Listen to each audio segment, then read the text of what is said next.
And Navneet. Okay, so, I thought I was on time. well, You are. so close enough. 7:05, it said. Okay. All right, we're going to get this meeting going. I'm George Shepard, Chair of the Conservation Commission, and I call this meeting of the Conservation Commission to order. Members present include Navneet, Hyundai, no Nick, no Brian, Melissa Webster. Is Dan here too? Yep. Dan just joined. All right, Dan Wells, Sylvia Willard, and George Shepard. And then we have Megan Sullivan, who's the Conservation Administrator, and Noel Beland, who is Planning and Land Use Coordinator. So we all have all the powers that be. You got it right, George, for the first time. Well, yeah, I wrote it down. Members, I already did that. Never mind. For this meeting, the Conservation Commission is convening by telephone or Zoom web conference as posted on the town's website, identifying how the public may join.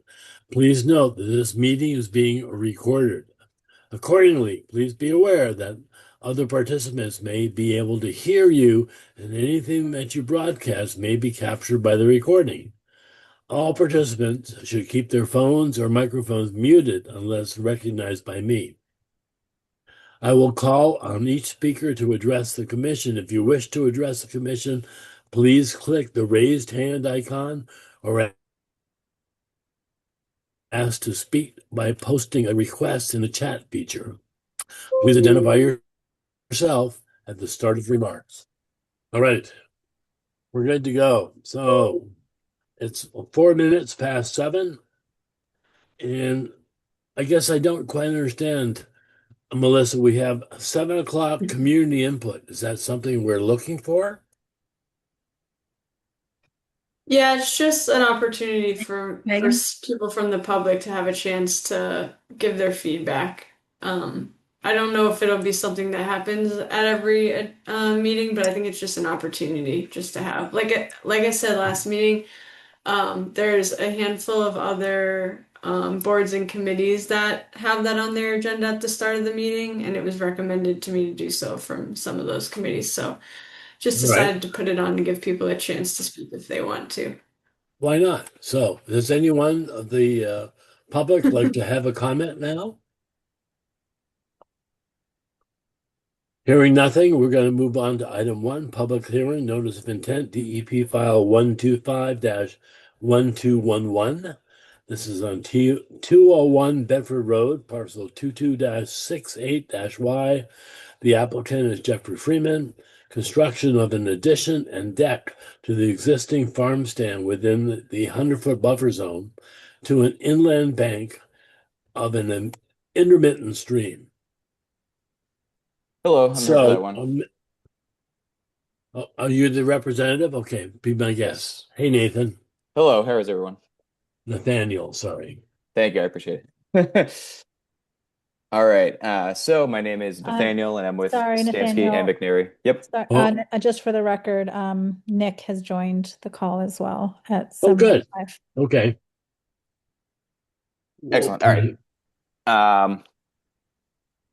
I'll just start over. So my name is Nathaniel. I'm with Stansky McNary. My screen should be visible now, and this is for the notice of intent at 201 Bedford Road, also known as Clark Farm. So this property has been before the commission for different projects in the past. There is currently, just worth noting, an ongoing notice of intent at this property for construction of a well and water lines, and this is just a separate project that they're doing more or less in tangent with that work. So the area that we're focused on is where the actual farm stand itself is. So it's the building. This is visible from Bedford Road. So Bedford Road is on the left on the screen right now. And across from the farm stand are some fields, and there's a good amount of gravel driveways around it. And then behind the farm stand, where I'm hovering the mouse now, is where the stream is. This is an intermittent stream. It has been analyzed as such in previous meetings as well. The top of the bank is located, and the bank projects 100-foot buffer zone, as is jurisdictional, and that is the dotted line that I'm hovering over now. So the entire farm stand is within the 100-foot buffer zone, so any work associated with it falls within the jurisdiction. And just for the record, the resource areas as they are expressed on the screen now are the same as the ones that are under the currently permitted file number 1251181, which, like I mentioned, is for installation of that public water supply well and then this water line. So that's all permitted. This is just a much more minor construction project that the owner is looking to do on top of that. So zooming in, so the project involves an addition going on the side of the farm stand, an addition, an extra room, and then the addition itself is going to have, I'll zoom in a little bit more, so it'll project out from the buffer zone, landing a few feet away from the septic tank, but it's cantilevered at a certain point, so the foundation is compliant with the required septic tank setback. And then behind it, what is called out as a deck is basically a little landing right behind it with some steps so they can leave this part of the building and go down to grade right here. And if you can see the gray hatching right here, this is all existing gravel. So this is very much going in a currently disturbed open area, mostly going within gravel. So that will just be cut away and be brought up to match where the extent of the new building will be. Because this is a non-single family house project located within the buffer zone, it does trigger stormwater management, which we have provided. So we provided basically a little report that outlines our compliance with the handbook and standards to mitigate stormwater. Is going to be a drip edge around the sides of the building. We have sizing calculations that were provided to show that it is able to basically take and infiltrate the 100-year storm from the roof area. The drip edge itself is pretty small, but the addition itself is also small. So despite how the fact that it doesn't look like a ton is going on, it still meets the standards. And that report was submitted to supplement the application. Below the callouts, this will be a little bit further from the edge of the wetland than the existing building. The existing building is just under 50 feet, about 49.7. The edge of this building will be 52.5 feet away from the edge of wetland. So it's no encroachment. Regardless, it's still going within largely an open area. And that really is everything. And I want to hammer it out too much. So thank you, and I will give it back to the chair. And just for the record, I noted that Jeff, the applicant and the owner of Clark Farm, is also here if there's any specific questions for him too.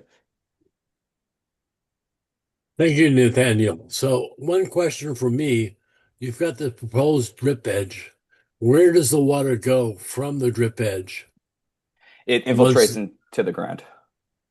So it just goes directly down to the ground. And because this is elevated, it should be no problem, right? Yes. Yep. The edge of the bank is pretty low. We're up several feet from the edge of the bank. So, oops, sorry, my screen went off. Yep. So it's sited accordingly. So we're staying above where we believe the water table sits in line with the bank. And it's designed to infiltrate. So basically when the water shoots off the roof, it'll land in there and then infiltrate into the ground. Understood. All right. Megan, do you have any comments you'd like to add at this time? And then we'll open it up to other members of the Conservation Commission. No, I don't have any comments. I think Nathaniel touched on everything. Noel and I were able to visit the site. Seems like a pretty straightforward project, so no issues with this. Any commissioners would like to have a comment? I have a question. Go ahead, Sylvia. First of all, the drip edge has crushed stone in it, right? Yes. Yeah, okay. Out of curiosity, does the rest of the farm stand have drip edge around the roof or not? I don't believe so, no. Okay, just curious. That was it. Great. Do commissioners get a discount at the farm stand? No, never mind. You can ask Jeff. Anybody from the public would like to have a comment? Hearing none, then I'm looking at the red line agenda here. So we're going to recommend to close the public hearing for DEP 125-1211. Can I get a motion to that effect? So moved. Seconded. Then, okay, so it's Nick and Navneet. We'll take a roll call vote. Nick, Aye. Navneet, Aye. Melissa, Aye. Dan, I Sylvia. Aye. The chair votes aye. The motion passes.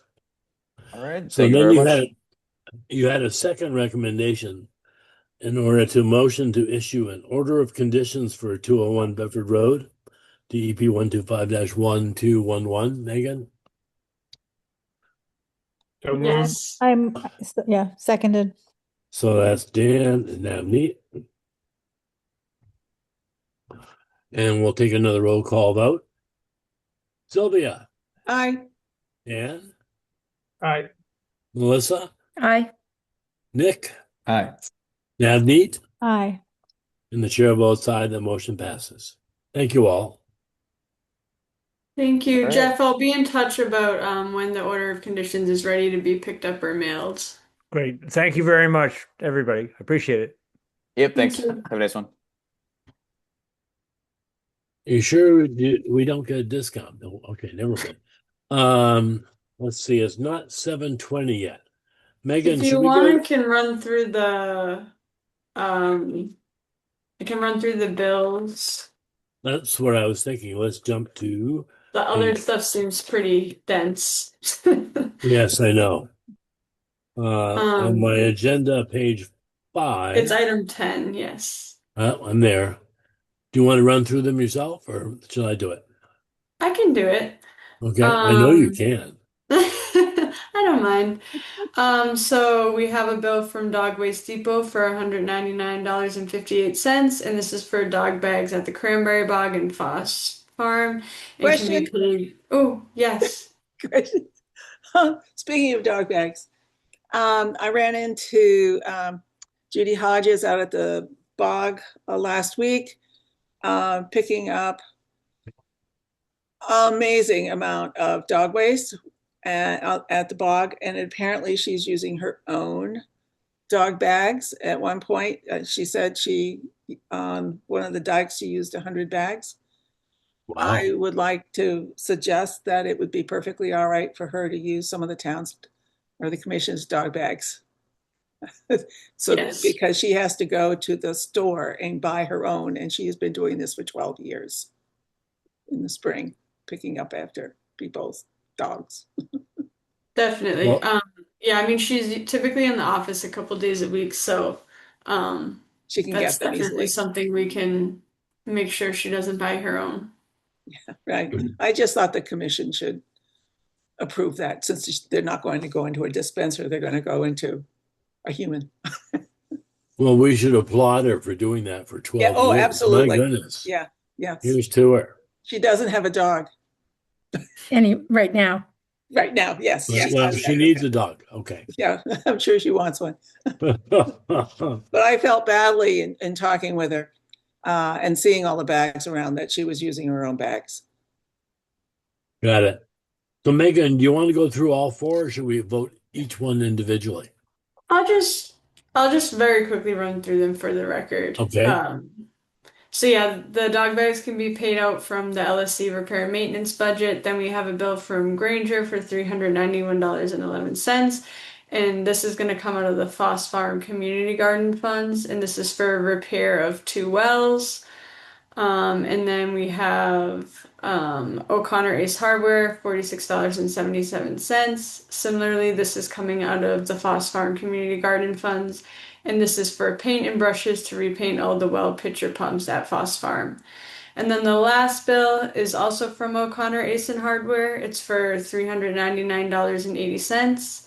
And this is for an LSC project to replace old Bluebird boxes at conservation lands and can be paid from the LSC repair and maintenance budget.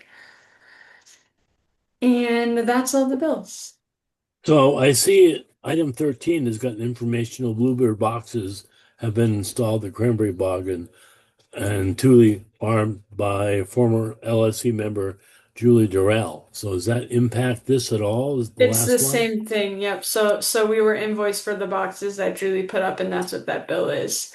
All right. And prior to the pause on LSC, they voted to authorize that purchase. So we just got the All right. invoice now. So can I get a motion to accept the I to pay the move, bills? I Let's- move yeah, to let's- accept the bills as outlined by Megan. Second. That sounded like Melissa. We'll take a roll call vote. Navneet, Aye. Nick, Aye. George Shepard, aye. Melissa Webster, Aye. Dan Wells, Aye. and Sylvia Willard. Aye. And As I- I'd like to commend Julie Durrell for replacing all the birdhouses. That was a lot of birdhouses, and I've just replaced 2 on my property, and it was a lot of work. How many birdhouses are we talking about? Any idea? I mean, 50 or I think it was 25, 20 20? or okay. I I'm picked just- them up, so I should remember, but I forget. I think it was 20. All right. Anyway, George, I just want to move that we collectively commend not just Julie for the birdhouses, but Judy for the dog waste Yeah. efforts. I'm open to that. I feel Can I like, get the- yes. Can we take a roll call vote on that? Second. Navneet, Oh, that are we voting to commend? I vote to commend them. what, don't you think so? Okay, well, let's Okay. make it formal. Nick, Yeah. Aye. Melissa, Aye. Dan, Aye. and Sylvia. Aye. Chair votes aye. I have to say, I sent a photograph into the Mosquito this past week, pointing this out, thinking it would be nice public relations for the effort of picking it up, but it didn't pass muster, so. Oh, Oh, really? Huh. Yeah, yeah. We need to make the town aware that they got to pick up their own poop. Yes, Huh. yes. It didn't show her face when she was pleased about that. She didn't want her face shown, but she was picking up, so, No comment. yeah. All right, moving back to item number 2, public hearing, DEP 125-1210, 80 Westford Street, parcel 21-1-0, renovation of the existing fire station, building addition, and site improvements, including parking lots, sidewalks, stormwater infrastructure, utilities, and landscaping within the 100-foot buffer zone, to inland bank and bordering vegetation wetlands. This is continued from the February 26th meeting and the March 12th meeting of this year. And So I Dan, I think we gather have- you need to recuse yourself on this one? Dan? He muted and I know. Okay, okay. well, that's what he said in an email. So there we did have a site visit on the 20th of March. Myself, Melissa, and Sylvia. And Megan, do you want to give us a summary of what was observed? I can give a summary, but I know that there was some revised plans that were submitted, so I think I'd prefer for the applicant to present first before I give any comments, if that's all right. All right. So who is the applicant in this? Well, so the applicant is the town, but I should say the applicant's representative, which would be Fuss and O'Neill. And is he on board? Yeah. I don't know if you can hear me, but yes, Josué Valdez Yes, is there we also go. O'Neill. So would you like to present your findings? Yes, I can do that. So my name is Josué Valdez. I am a registered professional engineer in the state of Massachusetts. I think this is the third time that we come and talk about this project. I know the board is familiarized with the project. And as mentioned, I think the biggest thing that was discussed before was that due to the weather and the snow, the wetland determination and site visit was a kind of like an open item, which thankfully we've been able to do last week. So I will, as we've been working to respond comments from planning board, COMCOM, and actually also issuing bid documents for the project. We've made minor modifications, and we've had the team work on like site and new renders that help visualize better of the project. I will share my screen now, if that's fine, so I can share a presentation we've put together. Um,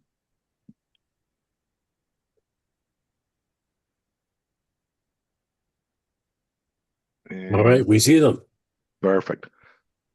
So these are new renders that we've with Tecton put together to help visualize the final finished look of the project. This is the view of what will be kind of like the main entry of the building. This is pretty much the western side of the building. On the left side, you can see the new addition. On the right side, you see the existing building to be remodeled. Going to the next slide, this is the view from the east side of the building. Again, you can see the brown brick, which is the existing building to remain, and then you see the lighter color building, which is the new addition to be put in place. And then you see a new retaining wall that will be put in place in replacing the existing one to accommodate some additional parking there. And you see a new 4-foot tall fence that will help prevent like any falls from the top of the hill, as kids and people can kind of access that area. In the next view, this is kind of like the rear portion of the site. This is where the existing antenna is. The antenna is to remain, and the new addition will be kind of constructed around that antenna. So this is that view there on the back.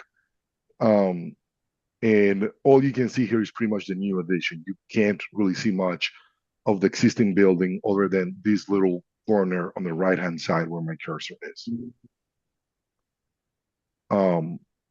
So this new sheet is a kind of like a site render we've put together. This one already has the modifications that we've done as part of responding to comments from the planning board and COMCOM. We've added some color just to make it easier and help visualize how this will look once it's constructed. Some of the biggest items that we've kind of addressed here as part of the COMCOM comments that we got from Megan earlier this week, it's that we've added about 21 more trees along the eastern drive. This is to help mitigate some of the tree clearance that is going to be done as part of the project. So all these trees that you see here on the right-hand side of the driveway of the development, these are new. They were not there. Initially, they weren't there because we were saying, hey, we are kind of maintaining the required screening with the trees to remain. But Megan brought a pretty good point of like, hey, can we actually use that area, plant more trees to help mitigate, the trees that we're already removing as part of this project. So that's kind of like one of the biggest things of the comments that we received from COMCOM. This plan in general and the revised set that was sent today already have the comments that we received from the peer review done through the planning board and the comments that we received from Megan earlier today addressed. I know that because we just submitted those today because we got comments from the peer review earlier this week, and then we got comments also from COMCOM earlier this week. We did our best to make the changes as quick as possible. So we resubmitted today, and we are more than happy to go over more detail. I have here our official response to comment to the comments that we received from Megan earlier this week. Megan, do you think it will be helpful for me to kind of like go over the comments and directly show on the revised plans how Yeah, I we think that'd be address? helpful. Okay, Yeah, we can just so quickly run through them. so yeah, so as I do that now, I will split my screen. And then, so on the right-hand side, it's a response to comment letter in which we have kept word by word the comments we received from Megan earlier this week in italic. And then it's followed by our response to the comment. The first comment was regarding the notes about the tree clearing and grubbing for the site that was kind of not included in the construction sequence. So for that, we've revised sheet CE 101, which I'll come back to do this so I can actually show you what we've done for that. So we've revised the notes now to add this section in which we specifically talk about the clearing, the removing the large trees, and not remove the stumps, keep the bushes and branches and stockpile for future uses if needed, which could be used for stabilization of areas that will remain kind of like not at finished grade, but exposed for more than 7 days. So we added this entire section here, which I'm more than happy to read word by word. I don't think I have to, but like it's in here now. And it goes all the way from Note 2, which includes 2.1, 2.2, 2.3, and then also Note 3 and 4 within the phase 1 site preparation. So that's included there now. The next comment was about that even though the current town bylaws for the wetland bylaws doesn't really have any specific requirements for the 25-foot buffer, it was the commission and Megan's belief that it will be good to show it on the plan just for reference. So we've done that. So if I were to go to like the site plan,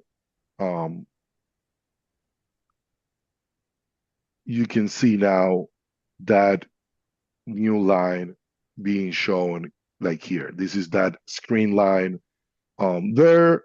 And we've shown also kind of the dimension here, what it calls 25-foot buffer. So it's easier now to kind of trace that 25-foot buffer throughout the site and see what the proposed work within that buffer is.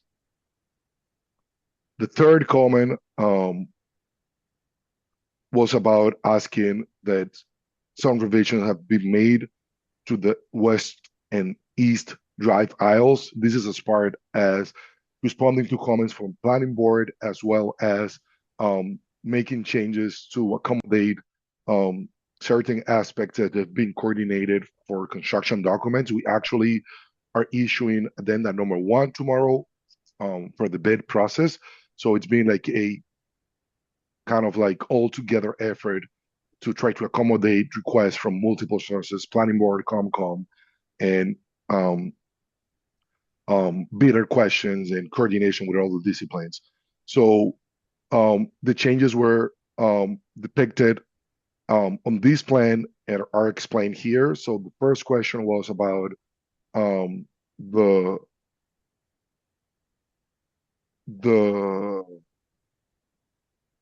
this one is about the western drive, which is the left one. So the question was, how much closer are we now? So we're getting closer by 2 feet. Before we were 21 feet from the wetland edge. Now we are 19 feet from the wetland edge. Comment number 4 was about the eastern drive, which before was about 29 feet from the wetland edge, and it's now 25 feet from the wetland edge.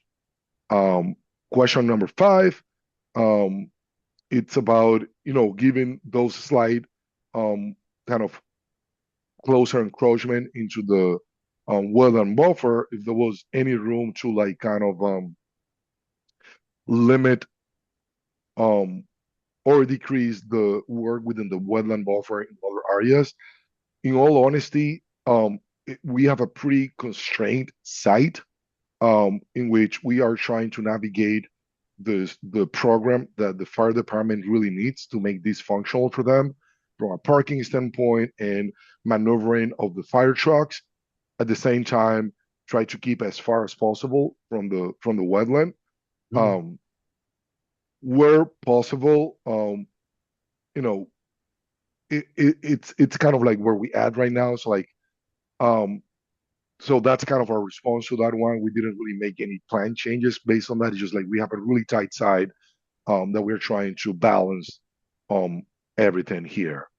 Comment number 6 is about the modular concrete block retaining wall that is proposed for the site, and how in certain areas it could be as close as 15 feet to the wetland. And there were concerns if, you know, for the construction of those walls, we were expecting to like impact or do any work within the wetland buffer.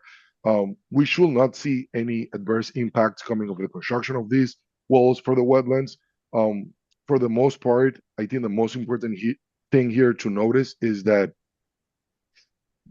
the high side of the wall, it's within the developed area.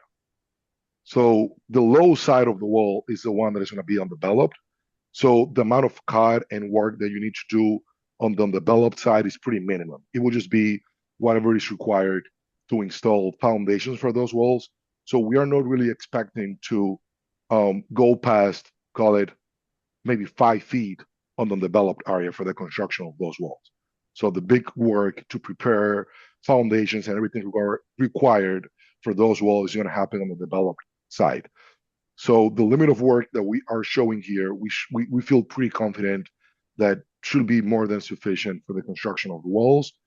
And then what we've done to give kind of like a little bit more call it to allow the Conservation Commission to see how this will really look before any construction starts, is that we've added a note that the contractor should delineate the limit of work as well as installing all the erosion and sediment perimeter controls and pretty much give the option to the Conservation Commission to do a walkthrough before construction really starts. So you can really see, hey, these are the limits of the project. They are not really expected to go past this. Erosion controls are in place, and this is still 10, 15 feet from any wetland edge. And we've added that note to our general notes CN101, and that note is in here. It's note 11 within the regulatory requirements. And it reads, delineate the limits of work and install perimeter controls prior to construction. Schedule a sidewalk with Conservation Commission to review limits of development prior to starting earthwork and tree clearing activities. The next comment is that more adequate erosion and sediment controls could be provided for the west and north limits of the project, given the topography and proximity to the wetland. Our response to that is that on sheet CE101, we show double perimeter controls. What this means is that this is a composed filter sock backed with a sealed fence. And the main reason that we show double perimeter controls is because of the proximity to the resource area. Normally, only one of those should be sufficient if it wasn't because you have the close proximity to the resource area. We also have a detail of what that looks like on sheet CD 501, and that detail is this. So on the right side, you see the kind of like the flows coming from the high side of the property, coming downhill, hitting first a composed filter sock that is pretty much put in place with wood stakes. And then you have a 6-inch trench in between the composed filter sock and a sealed fence that will be kind of like collecting any additional sediments that kind of like go past the compost filter suck. So that's the way we're addressing that one. Again, if the commission feels that they would like to see even more than this, we're more than happy to show it. Typically, this is what we've done in our projects when we are in close proximity to resource areas. Comment number 9, it's about that it appears that tree mitigation could be proposed along the eastern drive aisle, as this area is proposed for lawn. And that's pretty much the biggest change that we've done to the plans from the comments, and that's the one that I was talking about earlier, that we were showing 21 new proposed trees along this area. I want to point out that these are new trees, but they were the same species that we were already proposing. So we are not bringing any additional species here that was already not presented to the board before. It's just the quantity, it's more now. And then comment number 10 is about how there were apparently snow with sand and salt that seems to be kind of like within, like pretty close to the resource area around where wetland flag 130 is. That's around this area here. So the way that we are addressing that comment is by 2 things. One of them is really having, conversations with the fire department to make sure they understand how important it is to prevent any snow dumping near the resource areas. And on top of that, we're also adding site signs, 3 site signs in the areas where the development gets closer to the resource areas. And these site signs will read sensitive wetland areas nearby, no dumping sign. So that will add additional information to the snow plowing contractor or DPW as they are maneuvering with snow throughout the site, to be hyper aware of the close proximity to the wetland resource areas. And then on top of that, the fire department also will do their best to make sure they stay on top of the snow plowing activities to prevent any snow dumping near resource areas. So we added a sign here. We added another sign up here. And then we added one more here. And I believe that was the last of the comments. And that's pretty much the end of our presentation. And now I'll stay here to listen if the boards or the public have any questions that we can help address. I want to point out that also Matt Salad from Tecton Architects, it's here in case there are any questions related to the building. All right. Thank you, Josue, for a good presentation. I understand everything that you presented. That's great. Do we have any questions from commissioners? Yes. As usual, Sylvia, go ahead. Yes. I'm nervous about I'm concerned about the installation of the wall on, is it the west side of the property? It's near the wetlands that's associated with the vernal pool in the back. My understanding of the wall is it's an interlocking block, but it will need to go on a foundation that would be installed underground. Is that correct? So normally you do not need a lot of foundation for those walls. You probably need more of a foundation for a casting place wall. We have a detail here that I will share for reference.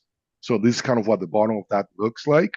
So as you see, you do have a couple of blocks that kind of like embed below finished ground, but you really don't have like a concrete foundation. So it's on a footing. So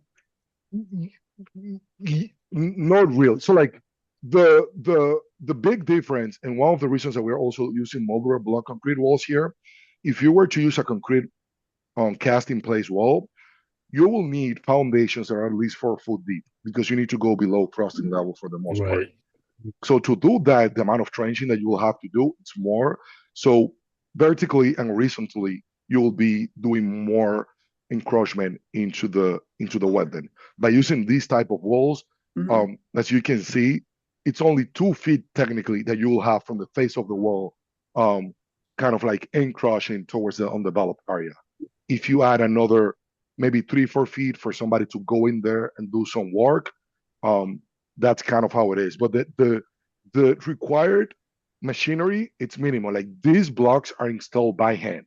You Mhm. don't need a truck bringing these blocks. It's somebody actually placing these blocks one by one, the way that these walls work. So it looks like you will need to install some sort of a trench along there, which means something like an excavator going through there and digging, and then you've got some stockpiling to do. So all that work. So if we go to the plants, I mentioned before, this is the high side of your property. Mhm. So most of this work will be done from here. So for the most part, you have your excavator On top. sitting on top, Okay. and then the bucket is the Yeah. one coming here, and the amount of excavation there is pretty minimum. It's about 2-3 feet past the face of the wall and about 2 feet deeper than the low level elevation of the wall. Everything else will be done by hand, Oh, which is different from a casting place in right, which you need yeah. to add. Yeah. yeah, it's a much lighter wall. for Yes. starters. Yes. Yes. It's full of holes. Yes. The other question I had is that since you will be going down a couple of feet, perhaps, and you're somewhat near a wetland, what would be your plan if during that time there's water in the trench? Would you feel the need for pumping it out? That's a pretty good question. We are not expecting to find any groundwater. So even though we are close to the wetland, this is pretty steep. So you can see the contours here. We are still Yeah, it one, is very 2, 3. steep. And I So was on the site visit. So. yes. So like if you see the wetland, like these grade lines are like contours elevation. Each of them represent 1 foot increment. So Mhm. like you are at least 1, 2, 3, 4, 5, 6, 7, 8. So close to like 8 feet higher, and Okay. you're only excavating a couple of feet lower where Okay. the wall is. So you're still gonna be at least 5 feet higher than the wetland elevation, and groundwater is probably gonna be at least a couple of feet lower than the wetland. So we are not expecting to find water, but if we are, we already include dewatering operations if needed. Even though we're Excellent. not That's what I expecting wanted it. to hear. Yes. Yes. Okay. Any other questions from commissioners?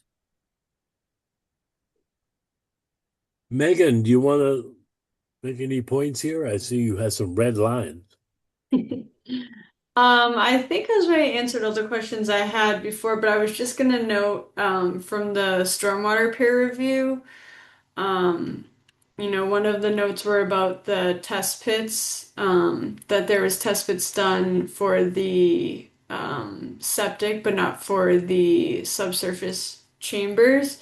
So I was just gonna mention that if the commission wants to see that complied with prior to construction, I could add that as a condition to the order.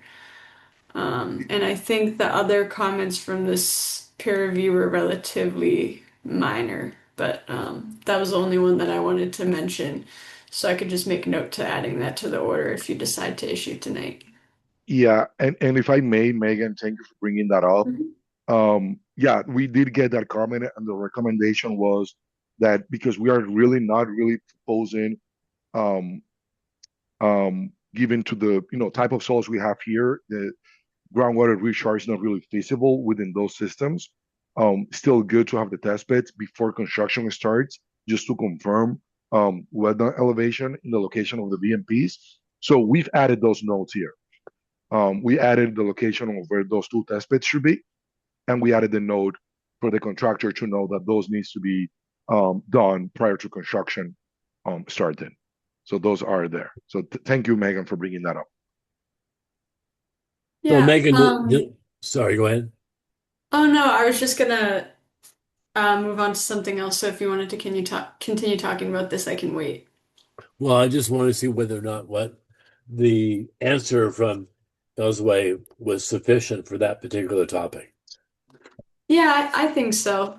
What I was gonna ask was maybe it would be helpful, Josue, if you could give an update on where you are with um, planning and Board of Health. I just want to make sure, uh, you know, if the commission was to issue an order tonight. I know the planning board has a meeting next week. I just want to make sure there wouldn't be big changes made and then you'd have to come back to us. So I just wanted to kind of feel out that situation. So yeah, pretty good point. So with planning board, we received comments from Land Tech, which is the peer reviewer that the town engaged to review the site.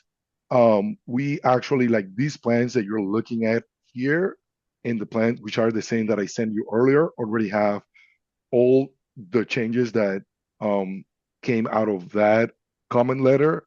So we are not really expecting any additional changes to come out of the planning board, unless there is something new that some, of the commissioners wants to bring up. But up to today, we feel pretty confident that we have addressed all comments from the planning board and the peer review. And then from the Board of Health perspective, we have received conditioned approval of the leaching field, which is going to be located kind of like on the western portion of the site, on the back of the outbuilding. And the one open item that it's being coordinated, it's the well. Initially, under current proposed use, the well, it's considered a private well. However, based on the town preference on how they want the training room to be used by the public, there is a chance that in the future, if the town, the public, were to use that training room more than twice per month, it will actually trigger the need of a public well. I want to reiterate as that for the fire department operations, we are not even close to triggering a public well. However, based on probable future use that might or might not happen, but the town wants to be proactive about this, we might trigger a public water supply. So that being said, right now we are coordinating that. There is discussions. We are actually engaging with DEP, the building commissioner, and everybody that pretty much has to say on this to come up with a plan on how to address that. I think what we will be probably leaning towards is that right now we are proposing that well to be here, which in all honesty, if this was to be considered a public well, it wouldn't work given how close it is to the development. So there are talks about showing that well somewhere like up here. That way, if the well is private or public, it really has no effect over the proposed site work and the program. And it will just be a additional permitting effort that will have to be coordinated, but with no real repercussions on the site layout or development as it stands currently. So that's kind of our update on where we are with Board of Health and Planning Board.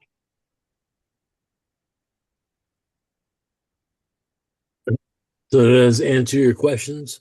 Well, Megan? I have a question. Sure, go ahead, Sylvia. Are you saying you may change the location of the well? Yes, it might happen, especially just because, like I said, as currently stands, the thresholds that we are meeting is for a private well. However, to be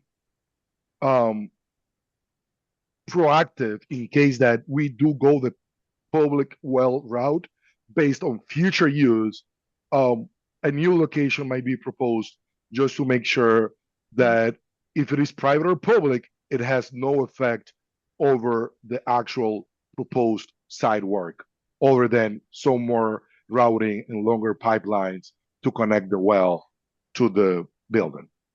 So where is the existing well now? So the existing well right now is, can you see my screen? Yeah, I see it. Yeah, We see the W. yeah. Yeah. And that's So- staying. So the goal is to keep that one for non-human consumption. It Mhm. will only be used to fill up the fire trucks, but no human consumption, because now that one is going to be closer to Yeah, the proposed leaching field that is not acceptable to be used for human consumption. right. So then there's the well for the cistern.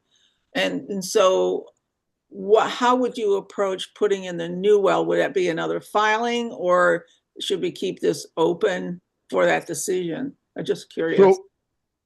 So the my understanding is that the well purview, it's under the Board of Health jurisdiction.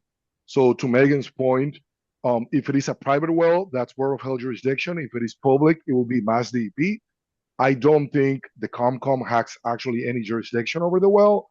So I think that Megan's point of like, if the commission, the Conservation Commission wants to put a condition of like, hey, we are approving this condition that the well location is approved and coordinated with Board of Health and or DEP, depending if it's private or public. I feel that should be sufficient, but I defer to the COMCOM for that determination. It's more like all the work that's in the buffer zone. If it changes, Exactly. it's The not, well itself is not, but its location, the details of that well. Yeah. Maybe. So- because it'd be digging trenches and Yeah. drilling wells and who knows how deep, and So what will happen filling is, basins, etc. so that what will happen is that, again, we are coordinating this. The new location of that well, if it is to be moved, it will actually be further away from the wetland. Some of the preliminary locations that we've been discussing is up here. I think I will also be fine if the condition were to say that, if you want to restrict how close it could be to the wetland, and if it is closer than that, we need to come back to COMCOM for approval, that will be fine. But I feel that actually getting the well out of there will allow us to have the well even farther from the wetland than it is right now. So we should not be creating any additional work closer to the wetland than we are right now. If anything, we should be pulling farther back. Well, the wetland keeps going around there. It just didn't get delineated. Excuse me? But the wetland, can you move the plan up? It So doesn't the end at where you have your markings. It keeps Yeah. going around. Yeah, It keeps yeah. going. So Yeah. somewhere Yeah. down here. Yeah. Yeah. So that's what I was saying, that, we, like I said, we are in the earliest stage. Again, this is something that might or might not, like I said, current thresholds meet for a private well, and that's what we were shooting for. However, based on future work that might or might not happen for the auditorium, it's where the public well situation is coming from. So what we can do, and this is kind of pretty preliminary, is that we will find a location that is actually farther away from the wetland than what the current proposed well is. So I don't know, if that answers your question, if you want to put a Well, condition of like, it's just, there will be work in it. I was just trying to figure out. It's hard to plan for something when we don't know the change, but Yeah. I think that's fine. I think putting something in the approval stating that if the well classification is to change and location is to change and it affects the wetlands in any way, to come back to the Conservation For an Commission. amended notice of amended- intent. yeah, exactly. Or amended order of conditions. Yeah. Yeah, I was gonna recommend basically that. So I was gonna recommend that, yeah, if the well location changed and it remained in the buffer zone, then requiring an amendment to the order. But if it changed and there was actually work in a resource area and not just the buffer zone, that it would probably have to be a separate filing. Just because it would change the scope. Because in this proposal, there's no work in a resource area, it's all buffer zone. Right. But if the well location changes and you have to some way cross over a wetland or something like that, it's a whole different scope. So Yeah. that would be an additional filing. But I can Yeah. condition that, add a condition for that. Right, good. Is the circle that I see up there near the well from the town hall's water supply well with protection area? Yes, Okay. yes, All right. that's the zone one. Yes.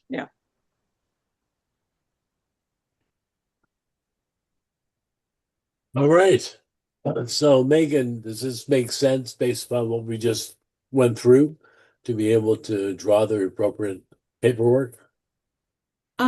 Yeah, I think so. I think I have a pretty clear understanding of the conditions that were discussed tonight. And all my comments seem to be satisfied.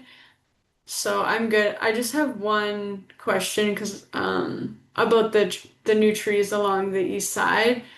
I'm really happy to see that, so thank you for including that. But I also want to make sure, has this already been run by the fire department to make sure it clears the visibility that's required? I just want to make sure I'm not asking for something to be put in that Mhm. isn't going to be practical for the site. No, in all honesty, we haven't really run it by FD, but like it should not really affect any visibility. Like this area is already fully screened with existing trees to remain. As you see, Mhm. we're really not.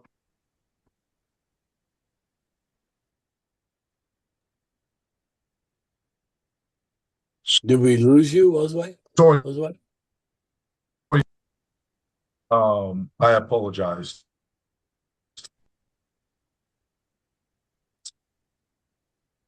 Just need 1 second to connect.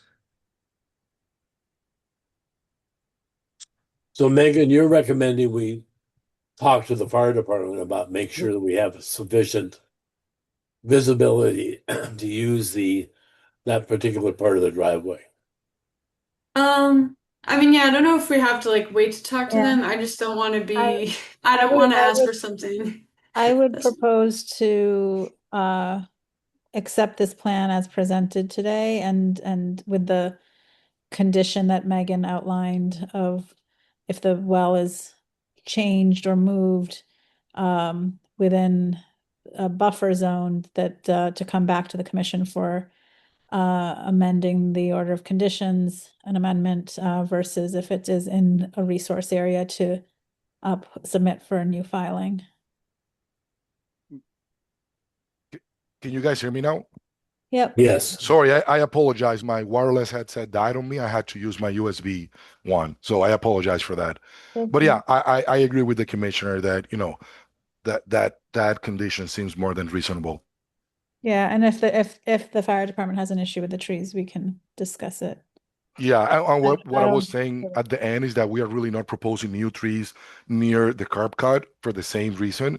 So like all the trees that we are proposing is like at least 30 to 40 feet from the sidelines that they will need as they exit or enter the site. So we aren't really not expecting any issues on that end. Okay, perfect.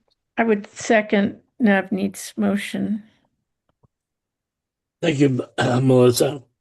We'll take a roll call vote. I would Uh, also Megan- just note that we should close the order Yeah. first. Oh, I mean, right. close I the didn't put an public official one hearing. in. I Yeah. was just, so I moved to close the public hearing for DEP file 125-1210. Second. Again, Navneet and Melissa will take a vote. Navneet, excuse me. Aye. Nick, Aye. Melissa. Aye. So Dan, can you vote on this? Sounds like you can't. No. Recused. Okay. Sylvia, Aye. And the chair votes aye, the motion passes. I move to approve the plans with the standard order of conditions with the one addition as already outlined twice regarding well relocation, amending versus new filing depending on location. Can I get a second? Second. Sorry. I have a tie between Melissa and Sylvia. That's really good, actually. So we'll take a roll call vote, please. Sylvia, Aye. Melissa, Aye. Nick, Aye. Navneet. Aye. The chair votes aye, the motion passes. Thank you. Thank you. All right. Josue, thank you very much. It was a good presentation. Thank you all. Thank you. Let's see, we're a little late for item number 3. So this is public hearing notice of intent DEP 125-1208, 812 Maple Street, Greeno Conservation Land owned by the town of Carlisle. Removal of invasive Japanese knotweed through a combination of livestock grazing, herbicide treatments, and smothering and ecological restoration within the bordering land subject to flooding, river area, bordering vegetated wetlands, and the 100-foot buffer zone. So this was continued from our January 8th meeting and the February 26th meeting. Do we have an applicant from the Well, This is the town, so I know. Who's yeah. do we have somebody speaking for them? Yeah, so I can. So this is kind of a conservation project that originally started before I was here, but Noelle, Sarah, and I have been working on moving it forward. But we're requesting a continuance to the next meeting on April 9th. And I will just note we were planning on getting feedback from LSC at the time, but since there's kind of been a pause put on LSC, we're a little bit delayed in trying to make sure we have a restoration plan that aligns with what stewards and Conscom wants. But we're hoping to have that by the next meeting. So just looking for a continuance today. And this is the next meeting is April 9th. Yep. Boy, then we are running through the meetings. I move to continue the public hearing for DEP file 125-1208 to April 9th. Second. Thank you, Melissa. We'll take a vote. We have Navneet, Aye. Nick, Aye. Melissa, Aye. Dan, Aye. Sylvia. Aye. Chair votes aye, the motion passes. All right, now we're up to the 8 o'clock item. Item 4, an enforcement order regarding 509 South Street. The owner is Jesse Pescatori, an unpermitted filing of bordering vegetated wetlands and associated 100-foot buffer zone. Billing. Yes, really. Oh, typo. I'm so used to writing filing all the time. I'm here Yes. if you want me to say. Yeah, it seems like we have the property owner here, Jesse. I don't know if you want to speak on this. Yes. So as expected, I'm asking for a continuance. Is that what it's called? Yeah, like an extension. extension, I guess would be. They came out, Stamsky came out, they marked up the property as like the day the snow melted, which was some time last week. And they're working on a plan and should have it imminently, like next couple of days. And then we have somebody lined up who's gonna remove the fill and, we can go from there. Have you gotten like a timeline from Stamsky on when the plan would likely be ready? No, I haven't heard back from them. But I saw them in my yard, so I know that they came and we've got like stamps out there. So I know they're working on it, and I think David Crossman had said that they had spoken to him as well, and that it shouldn't take them long to write it up. So I'm guessing that I'll get it in the next like week for sure. And our plan is, of course, to like try to have any of the plants that we want to go in, like, you know, to be able to thrive this season. Could you do us a favor and maybe reach out to them proactively and ask them what their timeline is and communicate that with Megan? That'd be great, so that we can plan. We can approve the plan, so that this is not hanging over your head, or right? Yes, Our that sounds head. Mhm. will do. And there was going to be a notice of intent as well. Yeah. So Megan, do we need to take a motion here regarding this to move this to a later date? So I would say, so in the issued enforcement order, there was there was a required date that the restoration plan had to be submitted, which we said was March 24th. So I think the vote would be how far you want to extend that. Excuse me. So maybe it's, a couple weeks, maybe it's a month, kind of up to you. I just want to also note for the record that there isn't a butter to this property who sent a couple emails about how she has concerns over how the filling might affect the drainage to her property and her septic system. So I think time is kind of the essence since the wetland was filled. So I just wanted to kind of note that in the record. But whatever the commission thinks is a reasonable timeline to get this restoration plan submitted to us so that it can be approved at a meeting and we can get the work started as soon as possible. Can I ask the homeowner how we got to a place where we don't have it? It sounds like we had about 2 months between the enforcement order being issued and it was supposed to be submitted a couple days ago. Oh, we had talked in the last meeting, just they needed to get like under the snow to the ground. They had some markers that were in the ground and they added some markers. So it was difficulty actually defining the boundaries Yeah, because we they had were snow covered. a huge amount of snow, as you guys know. Oh, not at my house. Yeah. Oh, sorry. So We- how about we put the date for, as this was 2 days prior to today's meeting, 2 days prior to the next meeting, so the 7th of April. But hopefully homeowners can, like I said, proactively reach out to Stamsky and McNary to they kind of put a little push on them to get you that plan so that we're not in this position come April 9th as well.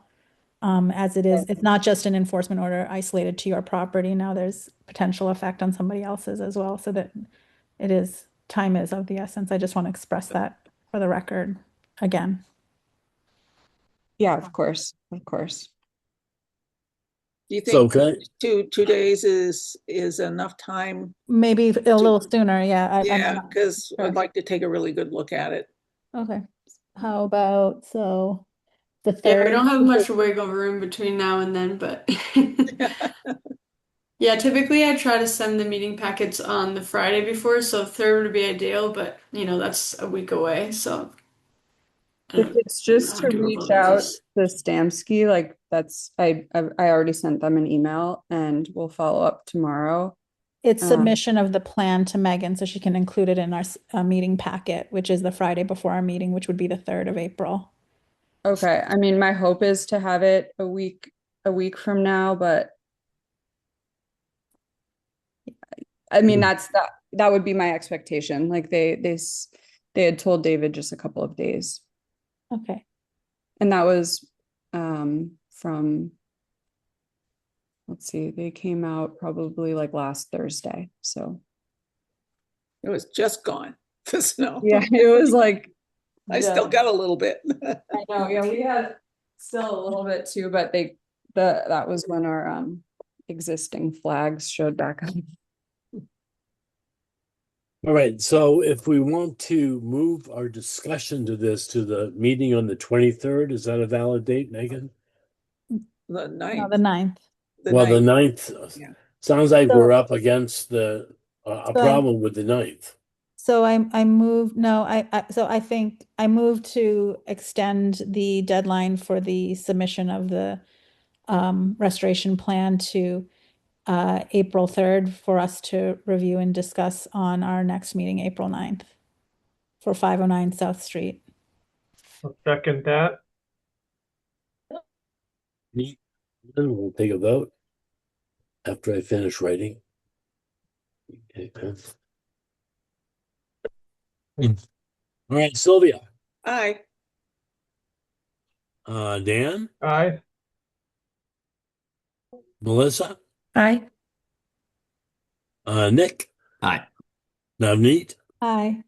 and the chair votes aye, the motion passes.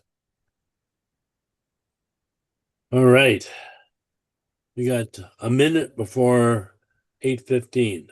We can probably get started. It's not a public hearing, so What isn't? Oh, it's a public meeting, but not a hearing. It wasn't advertised, is my point. Oh, okay. oh, okay. And yeah, right. Understood. So this is DEP 125-1064, public meeting for the Woodward Village numbers 7 and 9. These are going to put in walkways and I think a little bit of deck. Parcel 10-4-X, which is the number. The applicant is Dan Gainsborough. And apparently the overall description is the construction of 18 dwelling units and associated with appurtenances. Applicant is requesting a proposed patio change for units 7 and 9. Do we have the applicant available? I am here. Good evening. All right, Dan, would you like to present? Sure. Megan, do you have the plan or do you want me to, can I share screen or? Oops, you're muted. Either works. I have it pulled up if it's easier, but if you rather share, that's fine too. You have permission to. Okay, let me try to grab it. That's it. Oh, can people see that? It's loading. Yep, there you go. Okay, all right. So thank you all. I appreciate you meeting and just giving the chance to talk about this. So just to orient you, this is a partial plan. This reflects 4 of the homes on the green, and the 2 homes in question is 7 and 9 Case Walk, this being 7, this being 9. We installed a patio here on 9's exclusive use, outdoor exclusive use area. It's always part of the plan. And the elevation of it, when we installed it, and this is pretty common to all of our projects, whenever we can, we try to set the elevation of the front porch at a height such that we don't have to install handrails, because we find that it makes the front porches less inviting and kind of competes with one of our core values, which is to try to create connectivity between the neighbors. And so the net result of that is that this patio is about 7 inches higher than originally anticipated.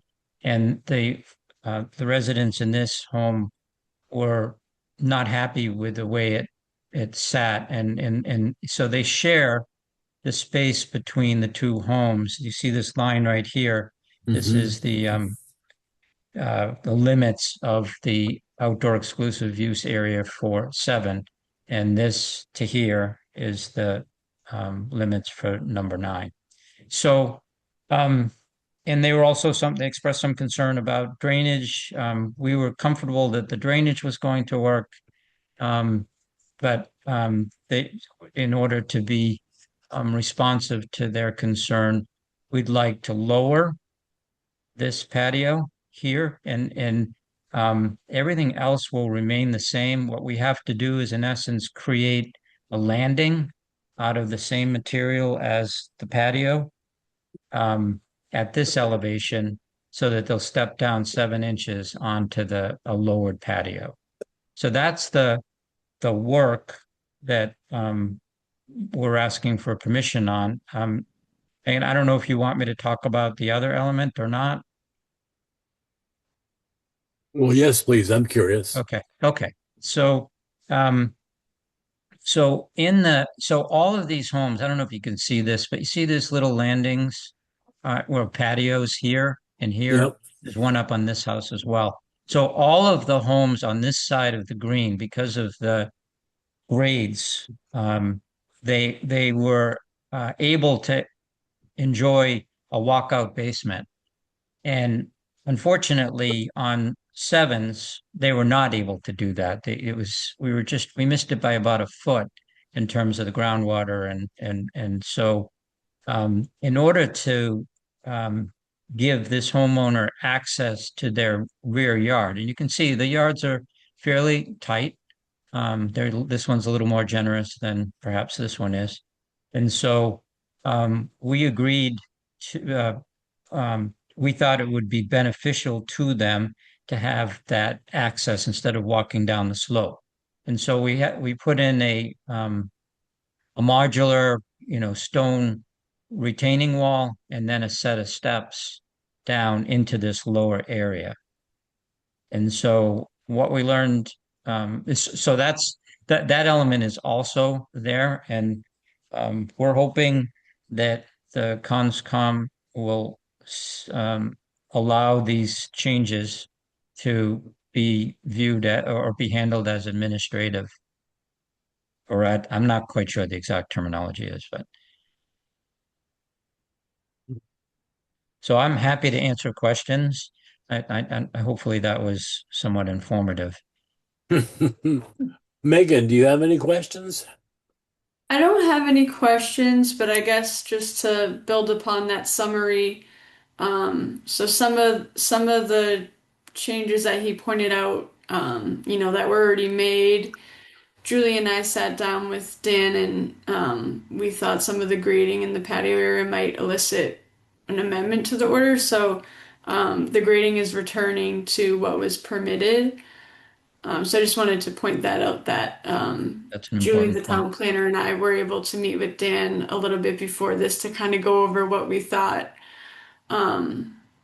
was a change to the plan that might change the drainage conditions, and also with Stamsky and McNary's letter, which outlines these proposed modifications. They support the fact that the now proposed modifications and the adjustments to what's already been done will not affect the stormwater drainage, so it would still be in compliance with the approved plan. So just wanted to throw that out there. But yeah, I reviewed this and I think the modifications seem pretty minor in nature.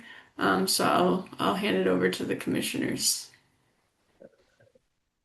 All right, Sylvia, I know you have questions. So is the patio already lowered? No. So the patio right now, Sylvia, is at the elevation that we set it at when we installed it. It was, to your point earlier, it was under snow until. Yeah. There was a lot of that this year. Yes. And so are erosion controls there? Yes. Where? Along the limits of work. Remember, we walked that. It's basically right around here. Still there. Okay. Yeah, we're waiting. We assume that we will request, we anticipate wrapping up all of the remaining landscape and touching that up in the next, as soon as the weather allows, probably in the next 2 or 3 weeks. And then we will request what we've normally done in the past when you were there, is we would have requested you to come out and walk it and tell us if we can take it out. You can still do that. Okay. Um, uh, do you anticipate having to have heavy equipment going behind the patio? I'm just trying to suggest that if you put some kind of a barrier there, that it will limit the disturbance Yep. to the So it's a yard. great question. No, it's perhaps a dingo, and the dingo will access it from above. Okay, So it doesn't have to get anywhere near the limits of work. yeah. I was just trying to just limit the disturbance of what's there. I Yep. assume there's some lawn there, maybe? There is right now. Yeah. Unfortunately, we planted this section right here a little late, and so it never really took as well. And that's part of what we're going to be dressing up as soon as the weather allows us, and after we do this work. Okay. Mhm. Any other commissioners have comments? Seems Anybody pretty from the minor. public like to have a comment? Then Megan, I'm looking at your red lines here. You sounds like the modifications are not substantial enough to alter the approved drainage characteristics. Therefore, you recommend that the commission vote to grant a minor modification, red line change, as shown on the site plan dated 3/9/26. Can I get a motion from the commission to accept that? I so move. Sylvia? Sylvia, Seconded, Hundle. Neat. We'll take a roll call vote. Sylvia, Aye. Melissa, Aye. Dan, Aye. Nick, Aye. Navneet, Aye. the chair votes aye, motion passes. Thank you all very much. Thank you, Dan. Thanks, Have a good Dan. night. I'll stop sharing. You guys are All very right. much on time. I'm impressed. Yeah, good It's a job, mi- everyone. As am I. I'm sorry, it's a Wow. mistake. New staff. I shouldn't have said anything. I apologize in advance. Yeah, you'll never get your next application approved. Okay. All right. New and pending business. Item number 6. Discussion Do of you- Sorry, I'm just thinking. Oh, you have something? Oh, I'm you're right. just We got 5 wondering minutes to go. if we should wait if there's people who are interested in this Yep, item understood. specifically. Although we have our CCF representatives here now, I think. Well, we can vote to approve the minutes. We could do the from minutes real 26. quick. Yeah, that won't Yes. take long. Okay. I know Sylvia already gave you inputs. Pretty small ones, so. I scanned through it and had nothing to say. So any other commissioners have any comments on the minutes from the February 26th meeting? I guess not. So can I get, Well, Megan. Yeah, I was just gonna quickly scroll to Sylvia's comments. Here's one. okay, Very minor. That same year. And then the second one was down here. Here we go, funds. And that was it. well, thank you, Sylvia, Yeah. for the thoroughness of your assessment. I'm So used to it. can I get a motion to approve the Aye. minutes from 26th February? So I moved. see Navneet's Second. answers to approve. So was that Melissa? Yep. Thank you. We'll take a roll call vote. Navneet, Aye. Nick, Aye. No, I lied. Abstain. what? Abstain? You haven't looked. Okay. No, I wasn't at the meeting. Okay. Melissa, Aye. Dan, Aye. Sylvia, Aye. and the chair votes aye. The motion passes. All right. So we still have 3 minutes.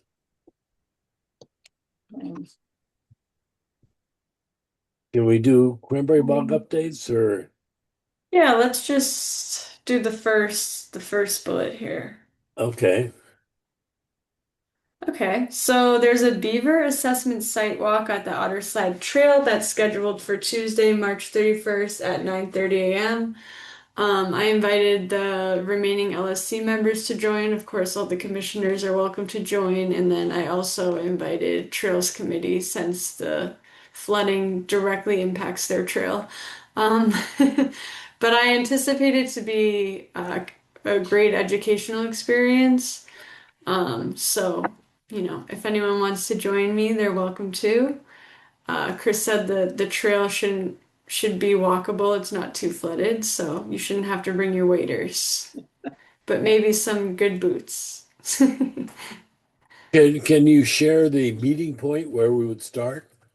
Yeah, so we would just meet at the Cranberry Bog House. Any parking you can find there, and then the Otter Slide Trail is kind of across from the Bog House.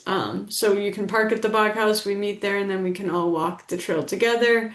And then we have Beaver Solutions will be there to give us some recommendations on how to deal with the beavers in that area. And if there's time, I want to bring them to the Cranberry Bog, but I'm not sure if there will be. Play it by ear. Okay. I thought you were going to bring the beavers to the Cranberry Bog.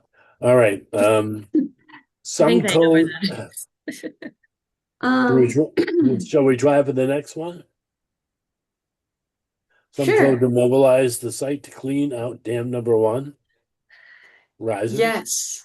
Yes. So Sumco went out, I believe it was Tuesday or no, Wednesday, I forget what day now. But they were able to dig out all of the mud that was packed against all the control structures at dam number 1. Which means we can now move the boards more freely and allow the water to flow through those control structures and avoid any kind of water pressure on the dam. So Chris Spinney will continue to monitor the water levels there, which we're very thankful for.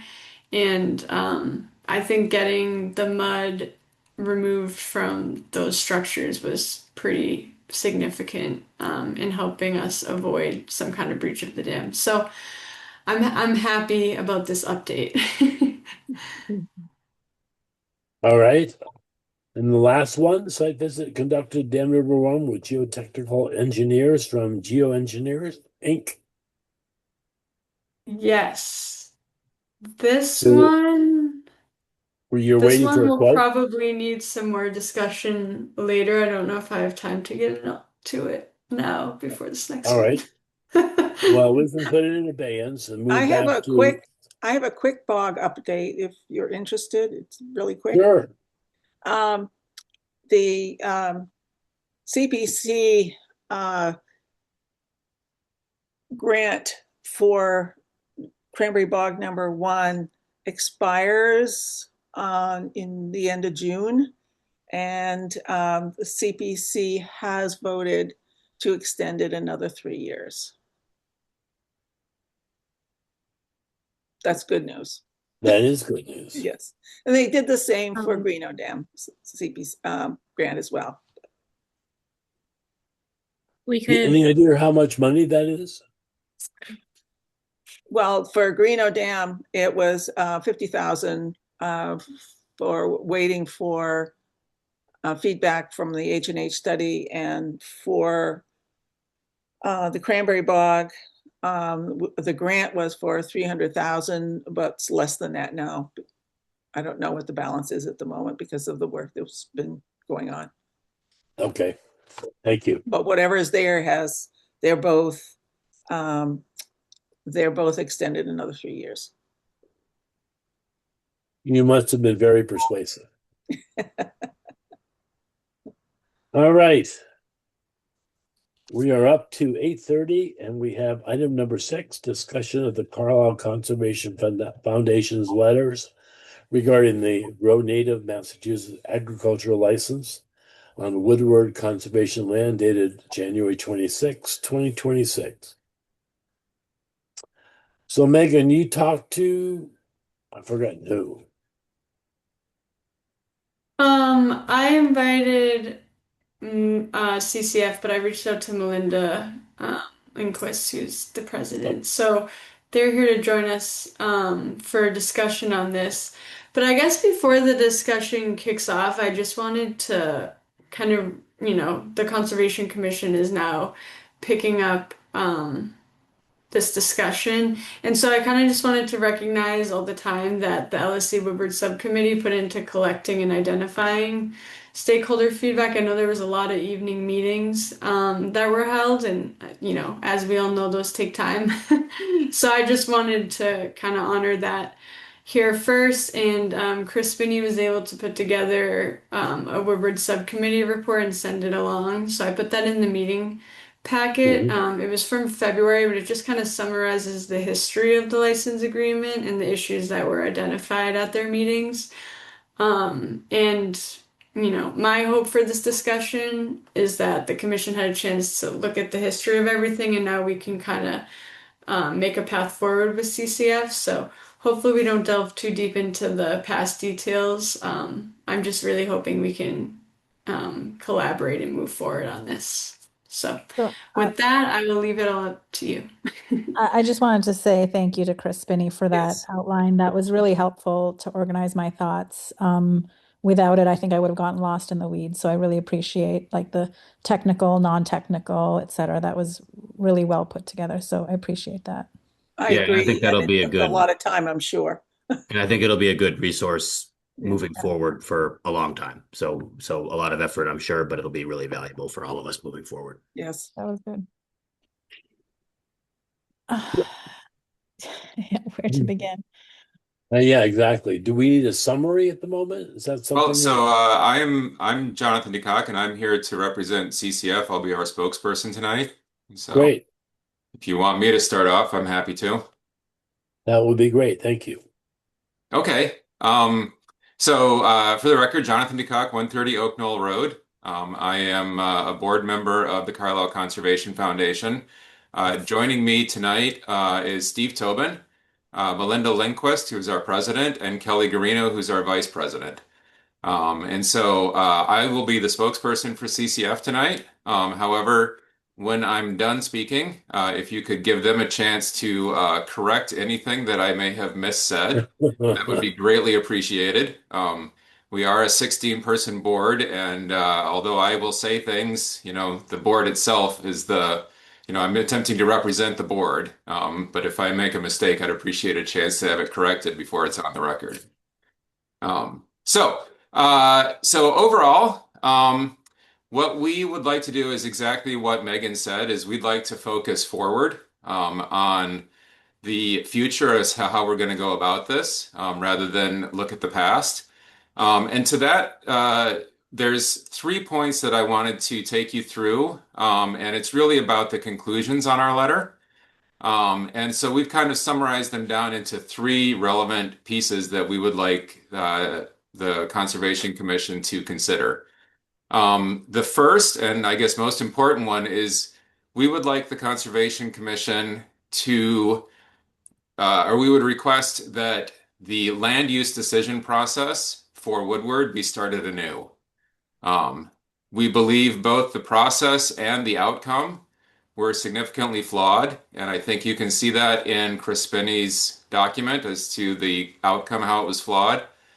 Also, CCF, throughout this entire process, has requested a much more robust public process happen, including lots of public input. And although we were promised that many times, it did not happen.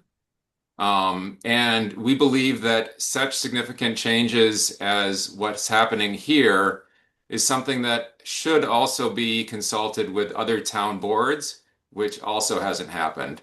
And there's a number of boards that should be consulted on this, including Trails, CPC, et cetera. The ESC, et cetera, should all be consulted. And so we would really like the commission to consider starting the land use decision as to what's happening at Woodward from the beginning.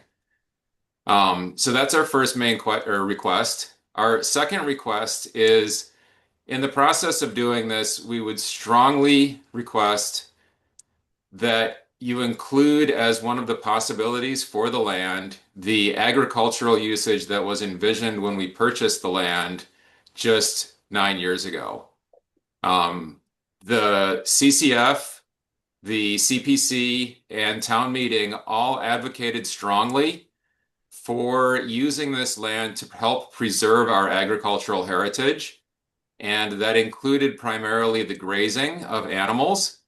And one of the main points that got buy-in for many people, including the donors that were CCF donors for this project, was that you would be able to have scenic vistas driving along 225 and Maple Street, where you would be able to look into the field and see fluffy white grazing things and go, isn't that cool? And think about our agricultural heritage that way. And so that's one of the key things that gained support for it. And so losing that is, I think, significant. In particular, and we mentioned this in our letters explicitly, we believe that it's incumbent upon the decision-making process to consult with the CPC about restrictions that were required as a result of the use of CPA grant money and the restrictions that were in that use of the grant money to purchase the land. So we strongly recommend that you do that as part of this new process. And then lastly, I guess for our last main point is we wanted to remind the town that the town has an obligation to maintain the fields in an open condition per the conservation restriction.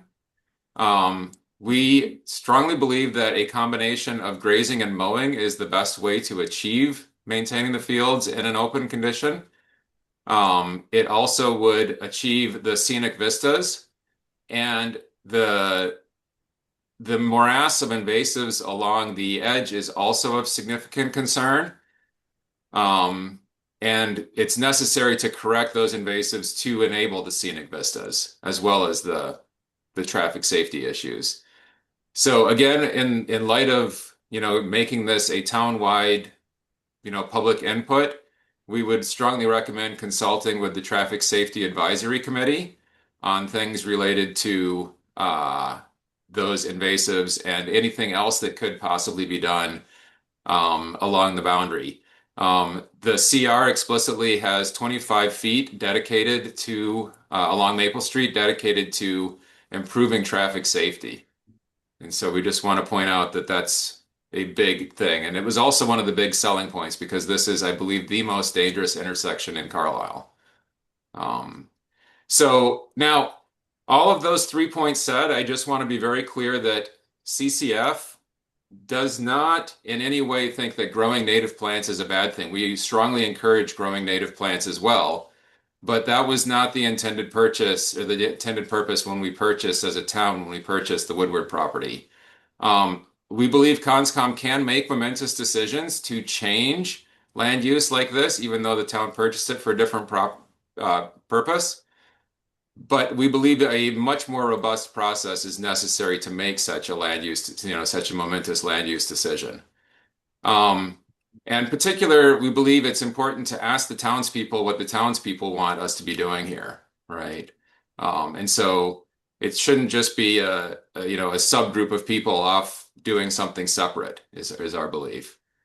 So although we do like native plants as well, we are very concerned about removing prime agricultural land from its intended use. This doesn't seem like the best way forward to us. So other parcels may be better for growing native plants in this manner, including Foss Farm, Toll near the bog, and the small amount of space that's being proposed to grow native plants. We would suggest that rather than dedicate an entire parcel to such an activity, that you could dedicate a portion of a parcel to such an activity. We have mixed use properties quite regularly. You can just look at Foss Farm where we have community gardens, agriculture, equestrians, trails. It would not be overly difficult to add in some growing of native plants, I think. So we would like to explicitly state for the record that we would very much like to work collaboratively with the Conservation Commission or any other town body to make this happen. we are very happy to be included in discussions like this one that we're having tonight. And we are I said this last time, but we are very saddened that we ended up feeling that we were at the point where we were compelled to write this letter. And so we're very hopeful looking forward that this is not going to be necessary again.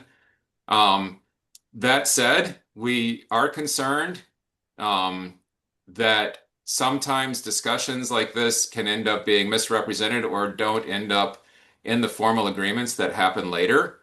And so we as CCF do intend to communicate in writing directly to the Conservation Commission as much as possible for key elements. And so you've seen that in these letters. You'll probably be seeing that more.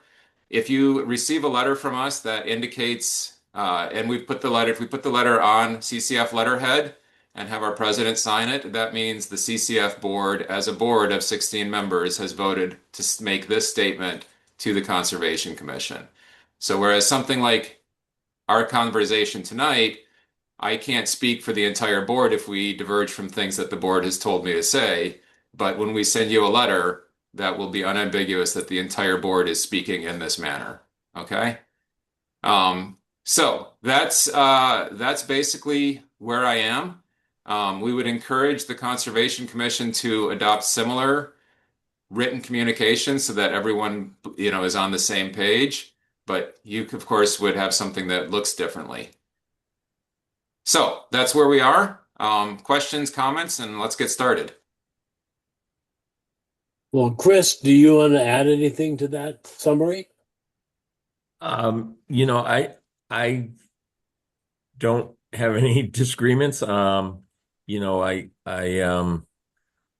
did learn a lot from the subcommittee, and it was a lot of work.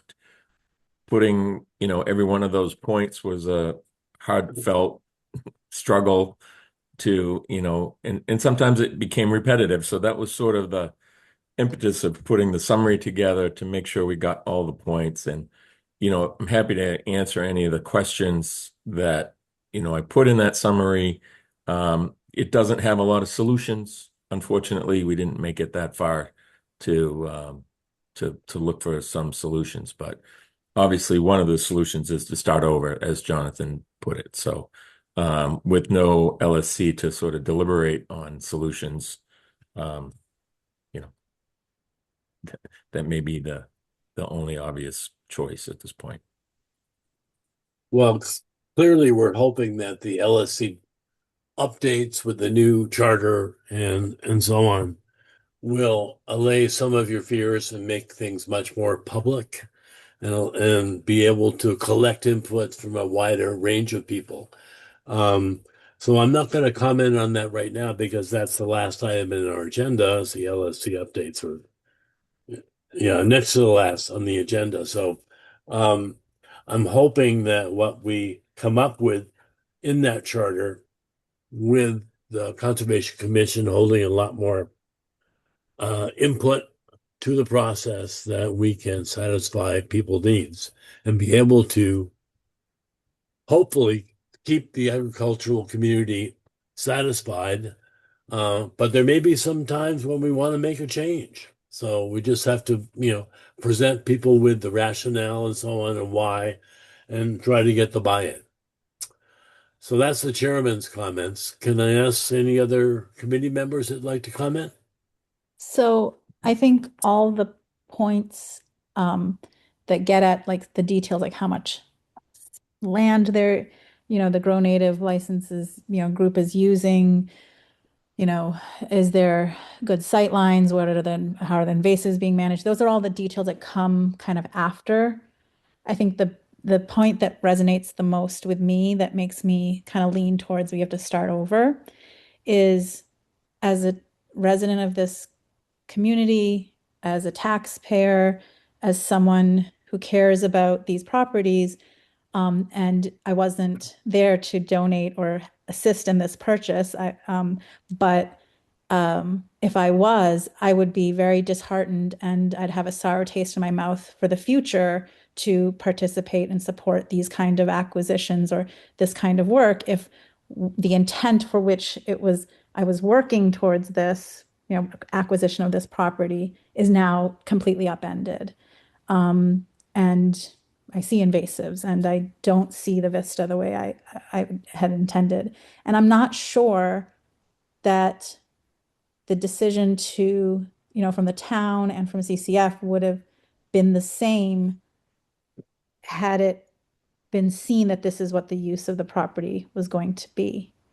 And that's what concerns me the most, because yes, things can change, but we change things then collectively, listening to everybody's voices, because change is good, and growing native species is good, but change without proper deliberation and proper input is not good, because so yeah, I for me that's the biggest thing, is that the acquisition of this land was with a certain vibe, as the young kids say these days, or a certain certain thought process, a certain feeling, a certain value system.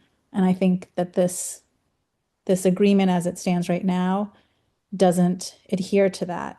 And you can get into the details and the CR and what's agricultural, what's not, will they have a management plan? What's the pesticides? You can get into all of that, but that loses sight of the big picture, in my opinion. So, I'm in favor of starting over, and I'm also in favor of working with Grow Native, because I think their mission is amazing, but I think that's why we do what we do, right? We want to support this biodiversity and these ecosystems and not, support them and preserve them, but maybe not on this property for this group. Yeah, I think just to follow up on one comment about what counts as agriculture and what doesn't. I understand that the LSC consulted town council about that and was told that this was an acceptable or acceptably within the terms. But I think that while I don't question that opinion, I think that is the question of can we, not should we, and is compliant with the letter of the law, perhaps, but I think pretty hard to argue it's compliant with the spirit of it, or at least it's a stretch. And I'm just putting that out there on the record to rebut what I think is sometimes the rejoinder, which is, yes, it's consistent with agriculture. Town council told us that. I think we can all agree with that, and also think that it's not really consistent with the spirit of the terms. Sorry. I agree, and I'd just like to add that two things. One is, I think when we have a fruitful dialogue around strategy and vision, that's where people can come together and add ideas to each other's ideas and come up with something better. And I'm in favor of looking for the 1 and 1 is 3 solution when we can find it.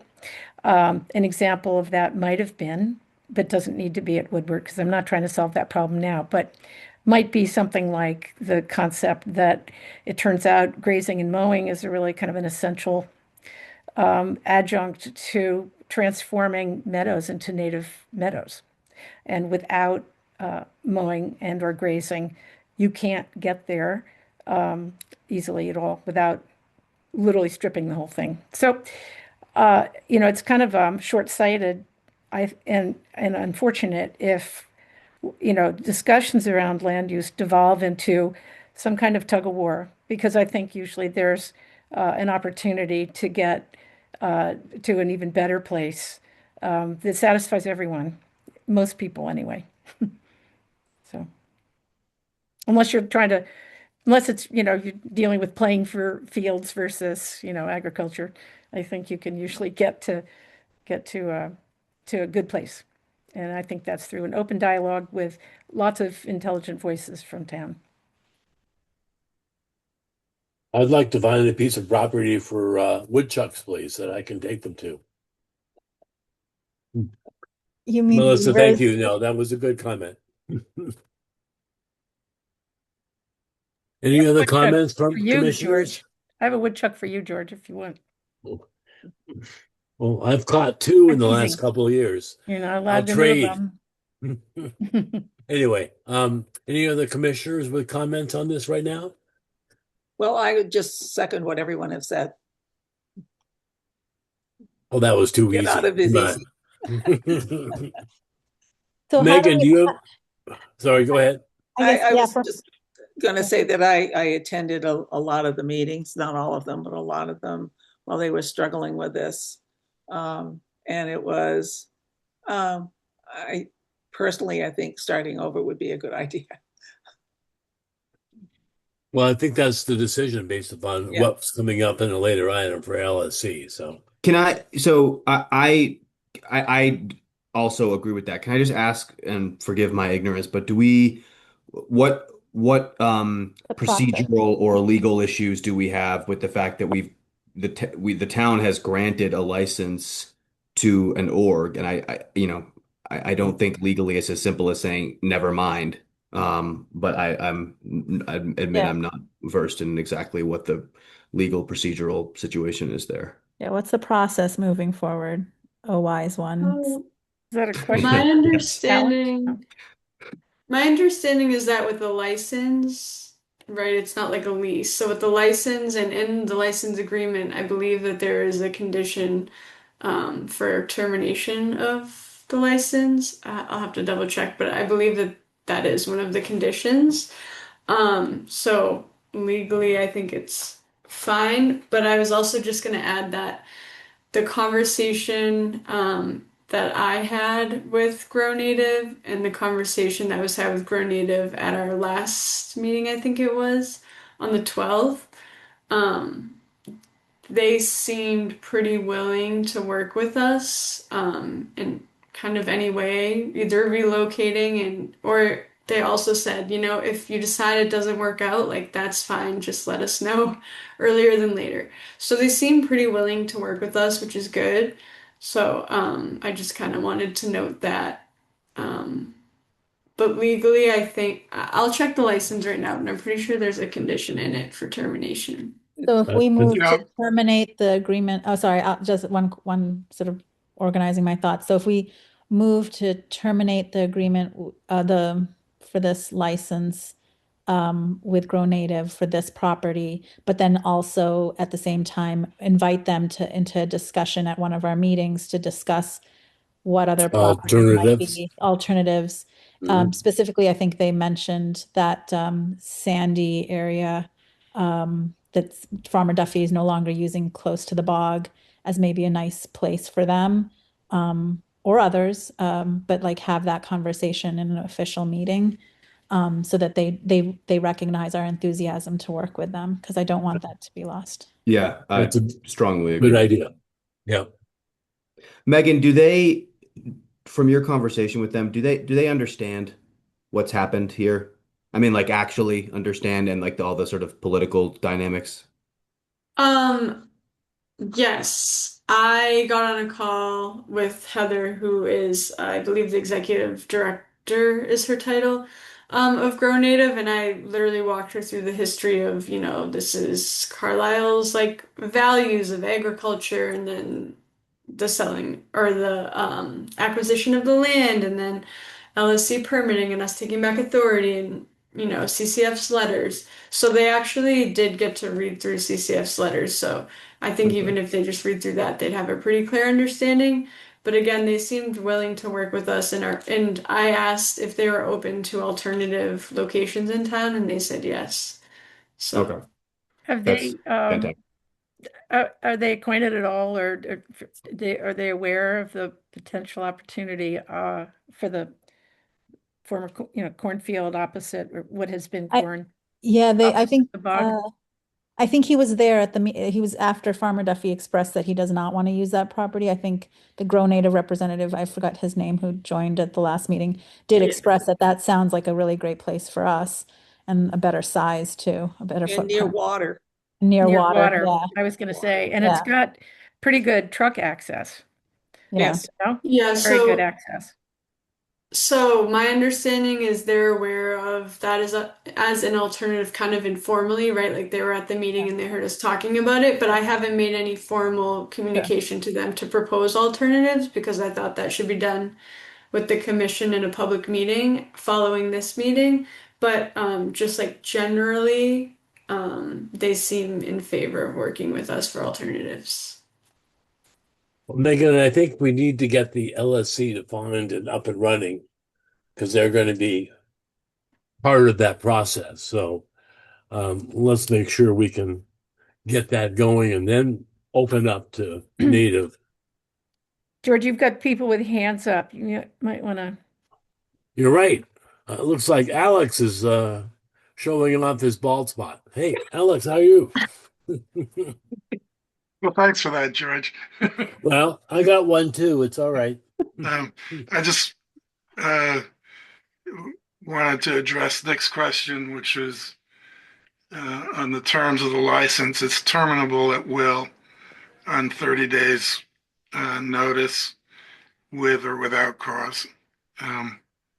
So it would, notwithstanding, having the conversation is probably a good idea to give the notice, formal notice before making other arrangements for the property. And the other question, was how much Grow Native knew. They were invited to and attended a few, Chris, maybe you can remind me, it's at least 2 meetings of the Woodward Subcommittee at which a lot of this was on full display. So I think they got a pretty good idea at those meetings. All right, thank you. Christina. Hi, thank you. 2 things. In relation to the bog, I think before assumptions are made, I know there's a lot of discussion for the Cranberry Bog housing project as well. And so I'm not sure if those fields are being considered in relation to the project with the Cranberry Bog house. And so before assumptions are made that that area could be used for growing native plants, I think a bigger discussion with the planning board and the housing trust is warranted, just so that decisions aren't being made in silos. And then I just wanted to just make a big picture point. There is this really strong established notion of preserving vistas in town, and I love the vistas in town. Don't get me wrong, but I think, given the situation environmentally, I think we need to begin to get past the idea of just preserving vistas. I think we need to start thinking about preserving vistas in addition to preserving habitat. And I don't think that it's mutually exclusive. I don't think that agriculture and ecological protections are mutually exclusive. And I think what's happened with this whole process is that, everyone's sort of gotten polarized, and and everyone's getting in their camps and digging their heels in and saying it's all or nothing. And so I really think and I hope that moving forward, it won't be an all or nothing. I hope that it can be an and as opposed to an or, and that it is a feel good image, but of the sheep in the fields. But how can we have that in addition to enhancing environmental protections? So again, just big picture. This is not specifically for Woodward. Thank you. I just want to say I agree with that, and your point of inviting, the other stakeholders in the bog house. That's exactly what this is all about. Is that I don't think that process was executed. So when I bring up the bog, it's just as, oh, that's one idea, but yeah, it requires a lot of discussion and a lot of different people who have input on that decision. They need to be brought to the table. So I agree, Christina. I too agree. Jonathan. Yeah, I just wanted to comment when you're talking about alternatives for Grow Native that, we CCF are very happy with Grow Native as well in terms of their business model and what they do. And then if I just put my other hat on and become the garden manager for a minute, the Foss Farm Community Gardens is another excellent spot where they can be growing native plants. And that's something that doesn't require special licenses, et cetera. They can just apply, and they would be granted a plot. And so, or two plots, or as many as they wanted. And so it's something to think about that there are, other alternatives that are immediately available to them. So, And there's water there too. there is water there and there's vehicle access. So. That's a good point. All right. Any other members of the meeting tonight like to have additional comments? So Megan, can we go ahead? I was just going to pose a question to the commission so I can make sure I understand what was discussed. So kind of in spirit of what Jonathan was talking about, how CCF, is gonna be keeping a lot of their, I'm trying to think of the right word. They're gonna be communicating mostly through, not mostly, they're gonna be communicating through letters and things like that and having things in writing. I want to take a page out of that book. So as we proceed with Grow Native, I think it would be nice to have a letter to them. You could call it a termination letter or something more friendly, but explaining the reasons why. And so I'm curious to know if the commission, if that's the way that you all plan on moving forward with this, if you would want to do that before we talk with them about an alternative, or we talk about an alternative with them, agree on it, and then I can include all of that in a letter. Just two different options, but I think it would be important to kind of write down the reasons why, just so it's clear, and also to thank them for their patience through this. I think, can it be sort of like a letter outlining everything to put forward that official termination for this license, but in tandem, there's a phone call as well, like, hey, this is coming, this is why we talked about it, we'd like to invite you, so that they don't receive the letter and then an invitation to come and talk to us, but like in parallel, that please come to our next whatever meeting we decide so we can discuss working with you in the future. But then operationally, like, you would put the letter together and maybe George approve it, because we've kind of gone through the reasoning many times. So yeah, in detail, yes.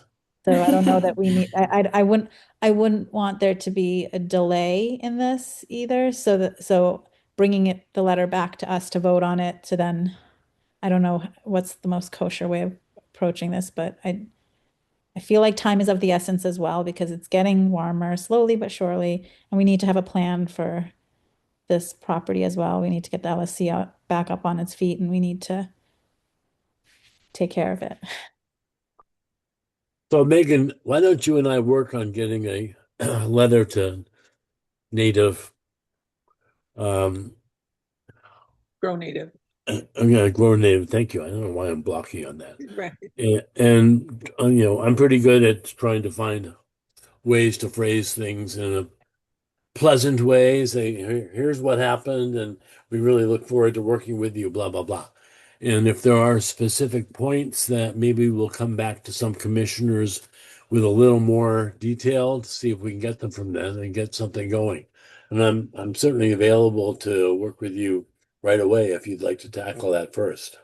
Yeah, that'd be great. Why don't we try to do that next week? And I'll let them know before we send the letter, just as like a friend. I'll send a friendly email or give a friendly call, and let them know a brief summary of the meeting, and then we can lay out more specifics in the letter, and then invite them to one of our future meetings to discuss alternatives on maybe Foss or at the Cranberry Bog South Flat. So if that's what you all want, happy to do so.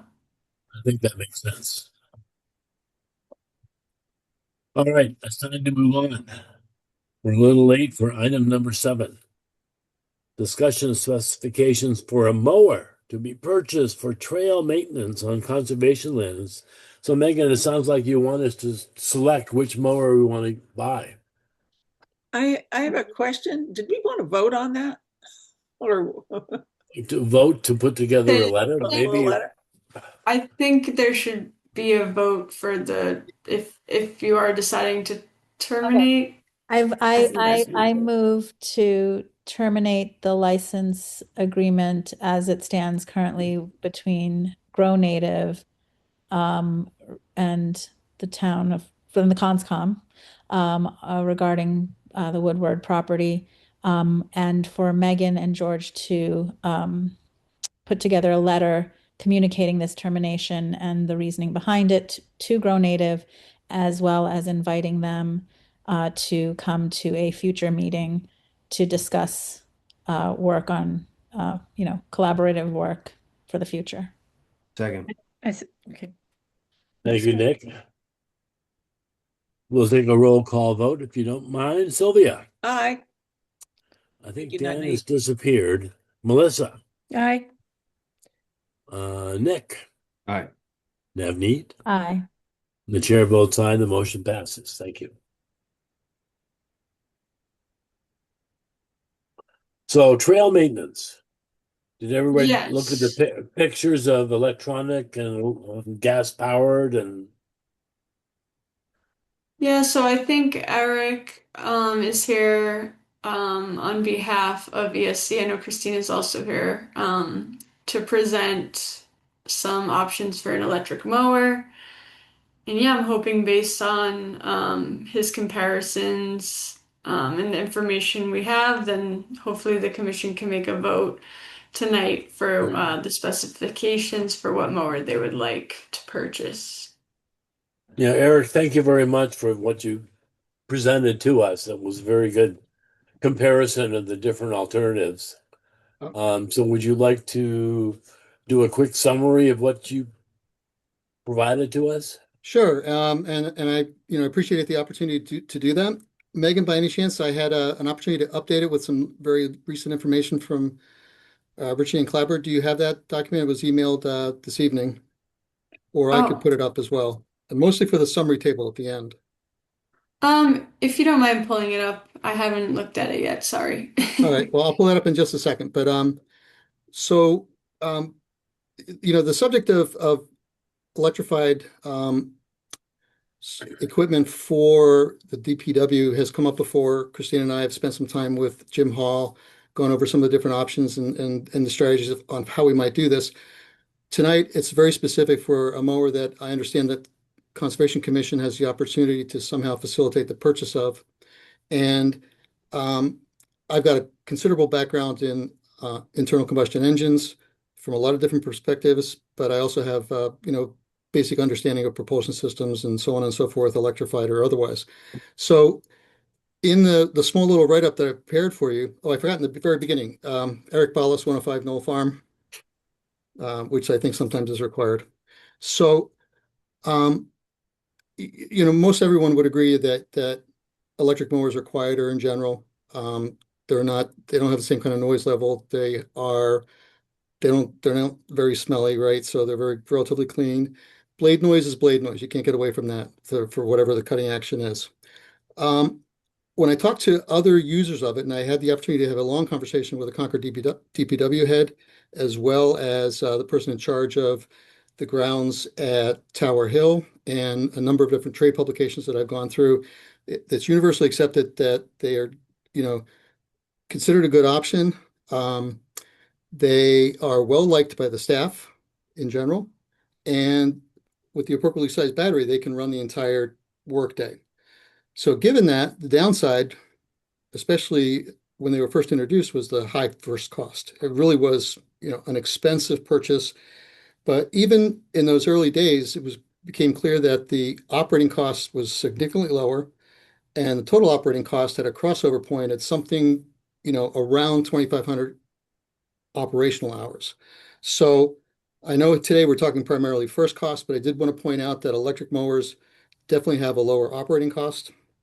And as the gap in the first price becomes even smaller, that becomes more significant. So I had given some other resources. It is pretty tough because a lot of stuff was written a couple of years ago, but the prices really have come down, and you'll see that in some of the latest stuff that I showed.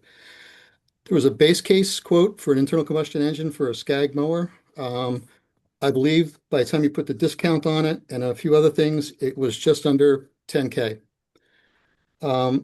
Scag does have electrified mowers, but I also learned in the last couple of days that, and this is again from an industry person, the one that we have the quote from, that Scag is getting out of the electric mower business. There's a few other big players. Greenworks is one of them. And, you know, they come in those industrial sizes. They have the same stand-up type that Scag has and that the DPW uses. They also have sit-down mowers. These are heavy machines. These are machines that are in the 1,000-pound, 1,200-pound class. I mean, these are big machines with big motors on them that drive the blades, that drive the traction wheels. The one that Jim Hall had spec'd, or I'm not sure who spec'd it, but I think it was Jim, was a 52-inch cut. And they come in different sizes. 52 is not the biggest, but that's a good, you know, kind of standard. The one that I had in your write-up at the time did qualify for a $3,500 mass save. I think it was a mass save incentive. And that incentive only comes at a certain battery size and up, so 7 kilowatt hours and up. And that brought the mower, you know, kind of the one that I had originally looked at, brought it within, you know, it was 14,300 versus just about 10K. That's still a big gap. But in my conversations, as I had very informal conversations, the fellow from Ritchie and Clapper, which is a distributor, made us aware that they have they call it an anniversary edition. This is an even larger mower that has a much larger battery pack. It's up to a 24 kilowatt hour battery. And I'll pull up a summary chart in a second that'll help. But they have a substantial discount from the manufacturer. And if you assume that they do the same kind of discounting from list to net, and then you take away the $3,500, it becomes a number that's about 12,600. So not too far away from the base case internal combustion engine. I will try to share that summary. So let's see if I can get that up.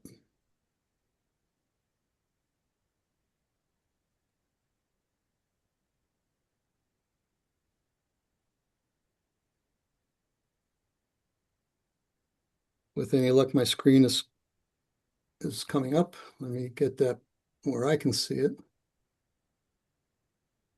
Give me just a second. Is it up on your screen? Yes. I'm just going to put it where I can see it. And it's not helping. All right. So what I wanted to get to is a table. Is this big enough for you to be able to see the numbers? I think if you zoom in a little bit. All right. Let's see how I can do that. Yeah, perfect. Nope. Great. That was perfect. I think. I don't how does see the that look? last row. Yeah, you just gotta scroll up. Yeah. There you go. Yeah. Does that see it? Can you see that? Yes. Okay. So the Scag, the very top line is the one that Jim had spec'd out, and that's the 9860 after you go from list to net. They have couple $100 of extra stuff. The Scag mower that I did the original comparison, which had a relatively small battery, I understand Scag is going out of business. These were a couple of Greenworks units that I used as an early comparison to the one that Jim had. This is the one that's even bigger with a 24 kilowatt hour battery, same cut size, 52 inch, has a very high list price, $2,850. And again, these are pretty big machines. The discount from the manufacturer is steep, and they call it a 10th anniversary price. I would not have ever seen this or known that, except it came from directly, and there's a page down here. This is what these things look like. And this is exactly the page that I got from Ritchie and Clapper. So steep discount from the manufacturer. And then if I take the same assumption that goes from list to net, because I'm not negotiating anything with a distributor. I don't want to get in the way of any of the procurement process. That would bring it down to 15.8 plus the 260 that they normally charge for a few different things. This does qualify for the $3,500 incentive from Mass Save, and that brings it down to 12,600. Just want to point out that, again, this is a very large battery, which is a good thing. Would run all day, and basically it is a very industrial mower that resembles, the Skag mowers and the stuff that Jim has. My conversation with Jim, I'd summarize that he still has, he does not yet have the full comfort level that someone like at a Tower Hill had or Concord DPW in terms of it being able to do the job. What I was able to I'll say, convince Jim to do is it'd be worth to do a trial, which Ritchie and Clapper is willing to do. They have programs where they will, allow municipalities or customers to try and use these equipment for comparison to the existing fleet. But he's not adverse. He just doesn't think that they would automatically be up to the job, but he doesn't have direct comparisons to my knowledge. But when I talk to these other folks and what you read, these mowers are definitely up to the task. So happy to answer any questions. Can you give any scroll other down to the insights that I chart? have Can you scroll to your chart? to the chart. Yeah. Okay. Thank you. So for the 24 kilowatt unit, is that going to give DPW or whoever 8 hours worth of time and be able to get it back to the department to recharge it? And what did it say? Virtually 8 guaranteed. hours? Virtually guaranteed. I'm not sure exactly how to stand up and say that convincingly. But everything that I've read and from people that I've talked to, the answer is yes. Okay. I mean, and that's a lot of energy. They sell ones that are down in the 5 and 8. This is 24. No, I see. And one other question with the cut width for the types of things that we're going, I'm worried about, narrow trails and can I get through where there's rocks on either side or whatever? Is that? Well, so that's a question that's something I can't really address. I was going mostly by the fact that the one that was spec'd was a 52-inch cut. Some of the other mowers didn't come, like the closest Greenworks in price, and list price was smaller, as you'd expect with a smaller battery. Others come in a range of cut sizes.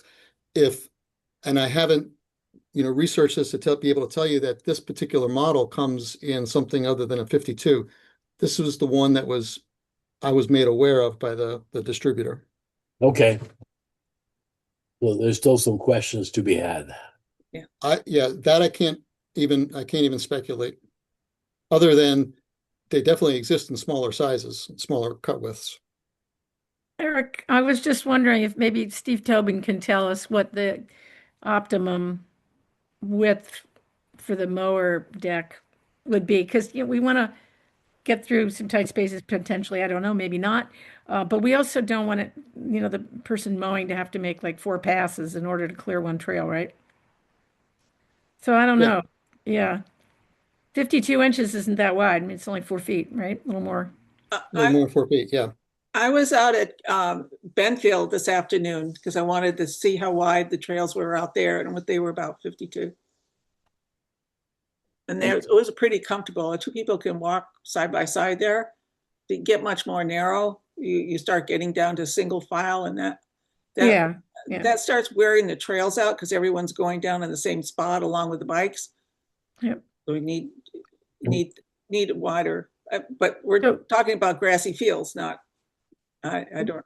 Right. Even at 52, Sylvia, would that do it in one pass, or would they have to make 2 passes to cut? I think that's what it was. I had the measuring tape with me, and I stood on one side, and my husband stood on the other side, and I'm pretty sure it came out at 52. I didn't write it down, but was about that. Feels comfortable.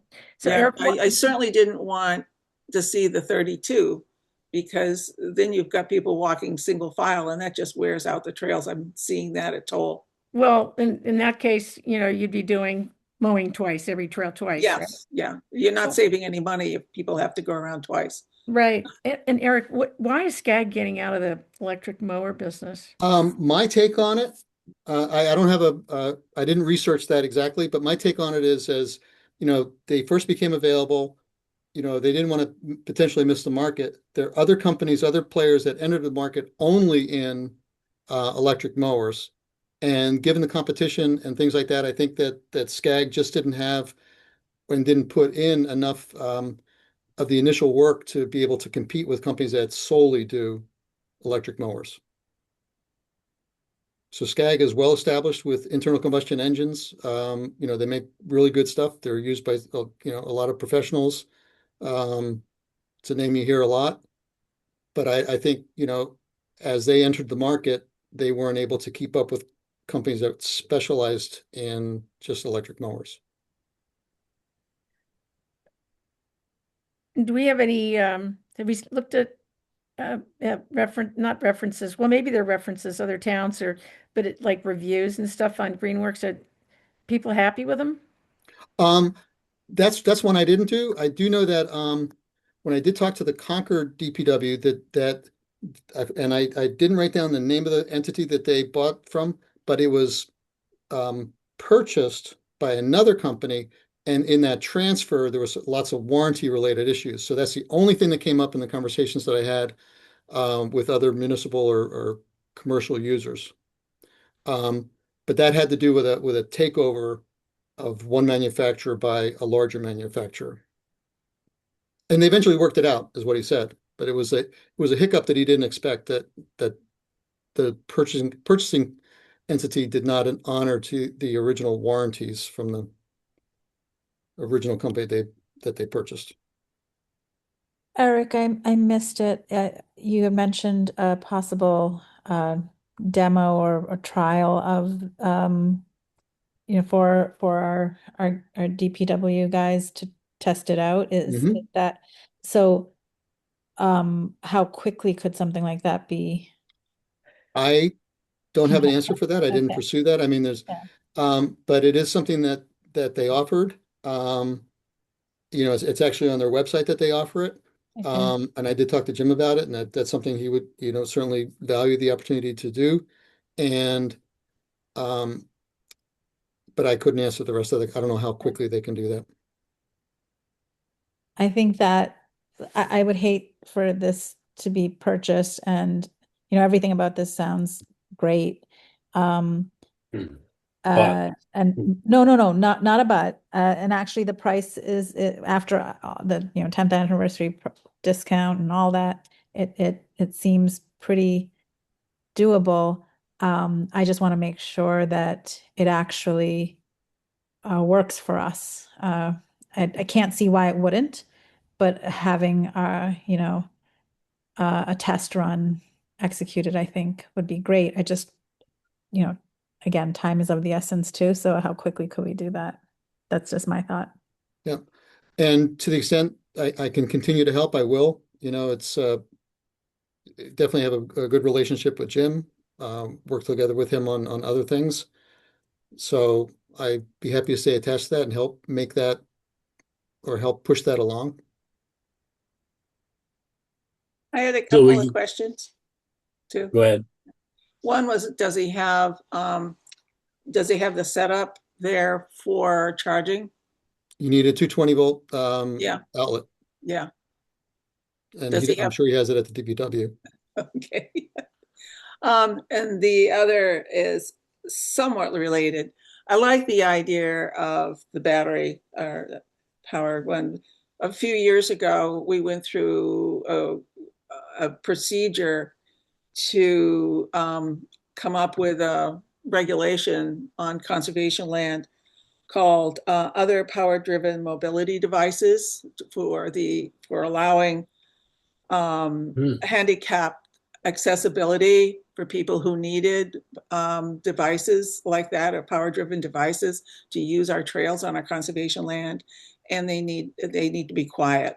So this would be consistent with that OPDMD, it's called. Okay. Yeah. Just a really quick one. This is suitable for trails with, not just a golf course, right? This isn't just designed for turf and lawn. Sure. And that's why these are big commercial mowers. Yeah. They're the ones, they resemble or they compete with the Skag unit that Jim had. So if you look at the chart that I had, this first Greenworks is a lot closer to what you were worried about. The one that you're showing here, this 24 kilowatt 50, it's remarkably heavy, and it's in the same league as the Skag unit that Jim has on this first line. Okay, great. And we could get Jim to actually do the evaluation for us. He has the experience. I'm not sure what you mean by experience. I mean, Jim knows everything about mowing, but I don't think Jim has ventured into the electric mower arena yet. Okay. All right. Maybe that's the wrong person. Jonathan. I was going to make some comments, but I wonder if you want to hear from Steve Tobin of Trails first. Yeah. Yeah, I just want to make sure that Jim is comfortable with this before we buy it, because the worst case is it doesn't get used. So whatever we can do to make Jim feel comfortable about this and be willing to work it into his mowing rotation, that would be very important, I think. And his crew. It's certainly going to be a lot better than the 13-inch string trimmer I've been using for the trail. So Yeah, I would just follow up on that and say time is of the essence here, but I think it's also important we get this right. Yeah. And I don't mean to discount the time is of the essence point, because it is, but it's important we get it right. And Yeah. Steve's comment is further. So I would love it, Eric, if we're moving in this direction, to help facilitate that trial run with Jim, so that he can test that out, and as Steve is saying, that he's comfortable using it, and it's going to be a used piece of equipment. Happy to do that. And this is just for trails, and it's not for steep slopes like off dams, and it's not for fields. It's just for the trails. Correct. Could Yeah, it- that's does your it- call. I don't, yeah, I'm just Could it looking at be the for equipment. fields? I guess that's a good question. Why not This fields? is just for trails. Just It's just for for trails, trails. Yeah. Just trails. So we're buying it just for trails for conservation land. I think DPW might similarly use it on other town properties, but it's primarily for trails. Yes. Right, for fields, you really want a rotary mower, which is more like rush hog. It's a Yeah. different piece of equipment. You can't do 20 acres with this in the same way. No, and you've got, no. And you've got rocks and stuff in fields, you just Right, can't right. see Yeah. when you're mowing. I'll tell you how many, I've broken a pin once in a while on my rotary mower. You're not going to use this on fields. Jonathan. Yes. So thanks for hearing Steve before me. I think that was important. But I wanted to make 3 comments. One is, when you were talking about the width of the trail, I just wanted to point out that almost all trails, when you're mowing them, are out and back. And so you can do twice the width of the mower if you want to. So that shouldn't be a significant concern on any of these. As Steve said, it's all of them are substantially better than his 13-inch string trimmer. So just keep that in mind. Second thing is, I do have a residential class electric mower, and I also drive an electric truck. My electric truck is 135 kilowatt hours, and it will get me all the way to Syracuse, New York, on a single charge. I am confident, extremely confident, that thing will run all day, the one that's got the 24 kilowatt hours, without any trouble. And I think, from my perspective, knowing how electric mowers work, I am confident that Jim will be happy with this, but it is important that he's confident as well. but I just want to say this looks like a really good deal to me. And then the third thing is, if there is need to make up a price difference, the community gardens would really like to have them mowed as well. I've mentioned this to Jim, but I haven't had an actual conversation with him as well. But if the community gardens can be mowed, it's worth probably to us like $500 a year. And so we would be willing to stick in some funds to assist with the purchase to handle the price difference to get an electric as opposed to a gas powered one. Thank you. So, Chris, do you want to drive this thing? Yeah, I'd love to take a spin. No, I had just a question and it's maybe a mild concern about it being a heavy machine. I think electric vehicles in general are a lot heavier. And just that something, we look at the weights relative to, say, a wet trail that you're trying to get down. And, if the heavyweight machine is going to do, more tire damage in a sensitive area than we really want. But just something to think about as far as I've heard over and over, it's a heavy machine, but you might not want it that heavy if it's significantly heavier than a gas powered job. Think in terms of 800 to 1,000 pounds. Heavier than a regular gas mower? That's the Delta. I don't have the numbers at the tip of my tongue, but the Skag I thought was in about 800 pounds, and I can try and look that up while we're talking. But and the other mower is something on the order of 1,000. So 200-pound differential. I see. Out of 1,000. Okay. We just get a lighter guy to drive it. Right. I wouldn't Let's go when it's wet for two reasons. One is terrible way to gum up the works in your mower and your blades, and the grass is lying down anyway. And the other is, you might get stuck. Well, Melissa's got experience, so you could drive it. Yeah. Christina, I'll help demo you it have if your you hand up. Hi, thank you. Yeah, this has nothing to do with electric versus gas mower, but I'm wondering if there should be a protocol of cleaning equipment before going from property to property to help cut down potential spreading of invasives.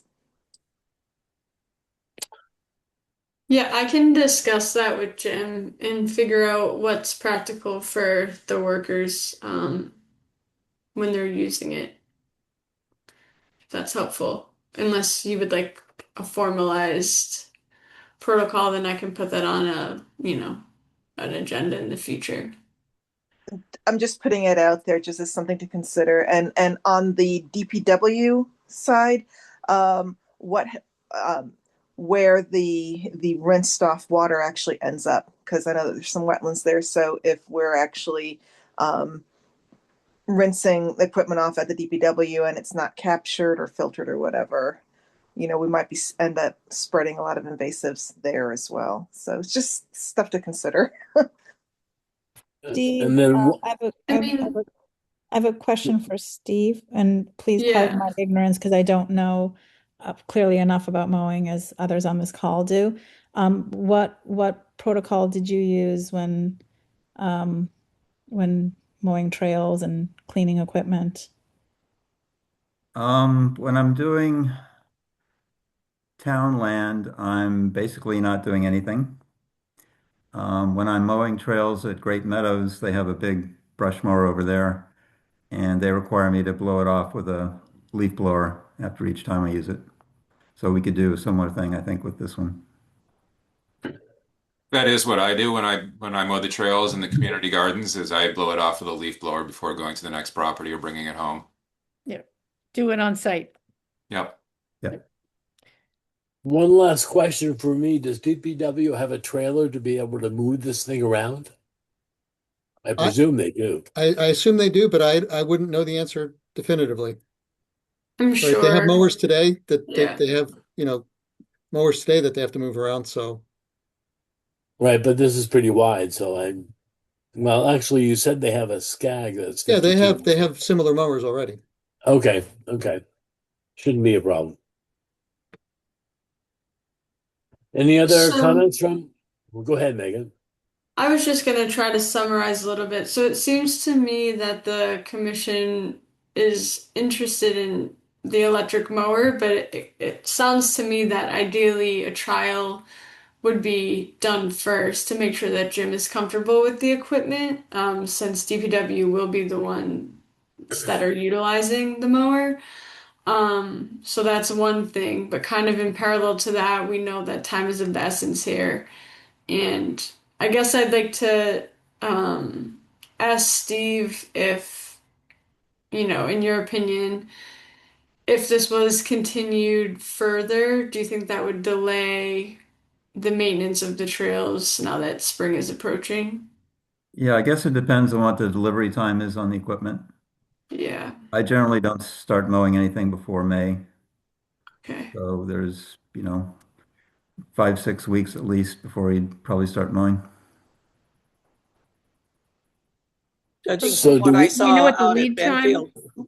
Do we know what the lead time is on delivery from order time?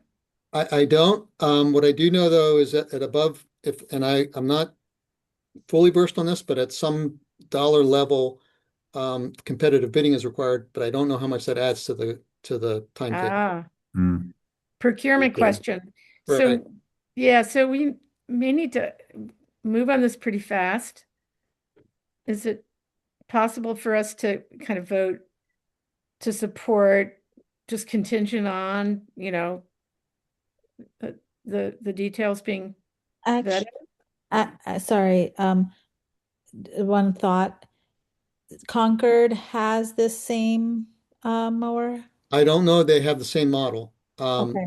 But I knew they had bought, when incentives were really high and first costs were still very high, they bought 3 a few years ago. Again, I apologize for my ignorance. If they're similar enough, Jim could go and check out that. That's something I hadn't Great thought of that. That would be, if they're close enough. Yeah, Great idea. just to get some familiarity. I don't know how close they are in function and et cetera, but if they are similar, then that might be a way to cut down time To while speed that we, up. Yep. yeah. Yeah, we have a list of like 4 or 5 things that we need to make sure, double check. Okay.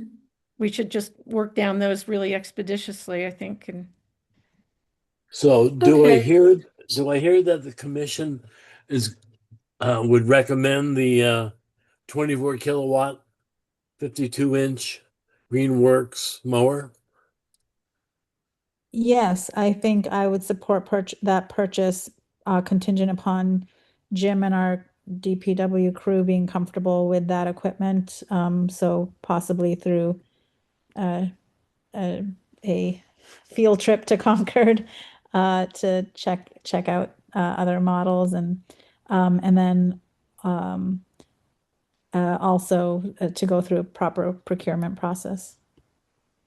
and assuming and just verifying they have a trailer to transport it around town, Yeah. but they should have it.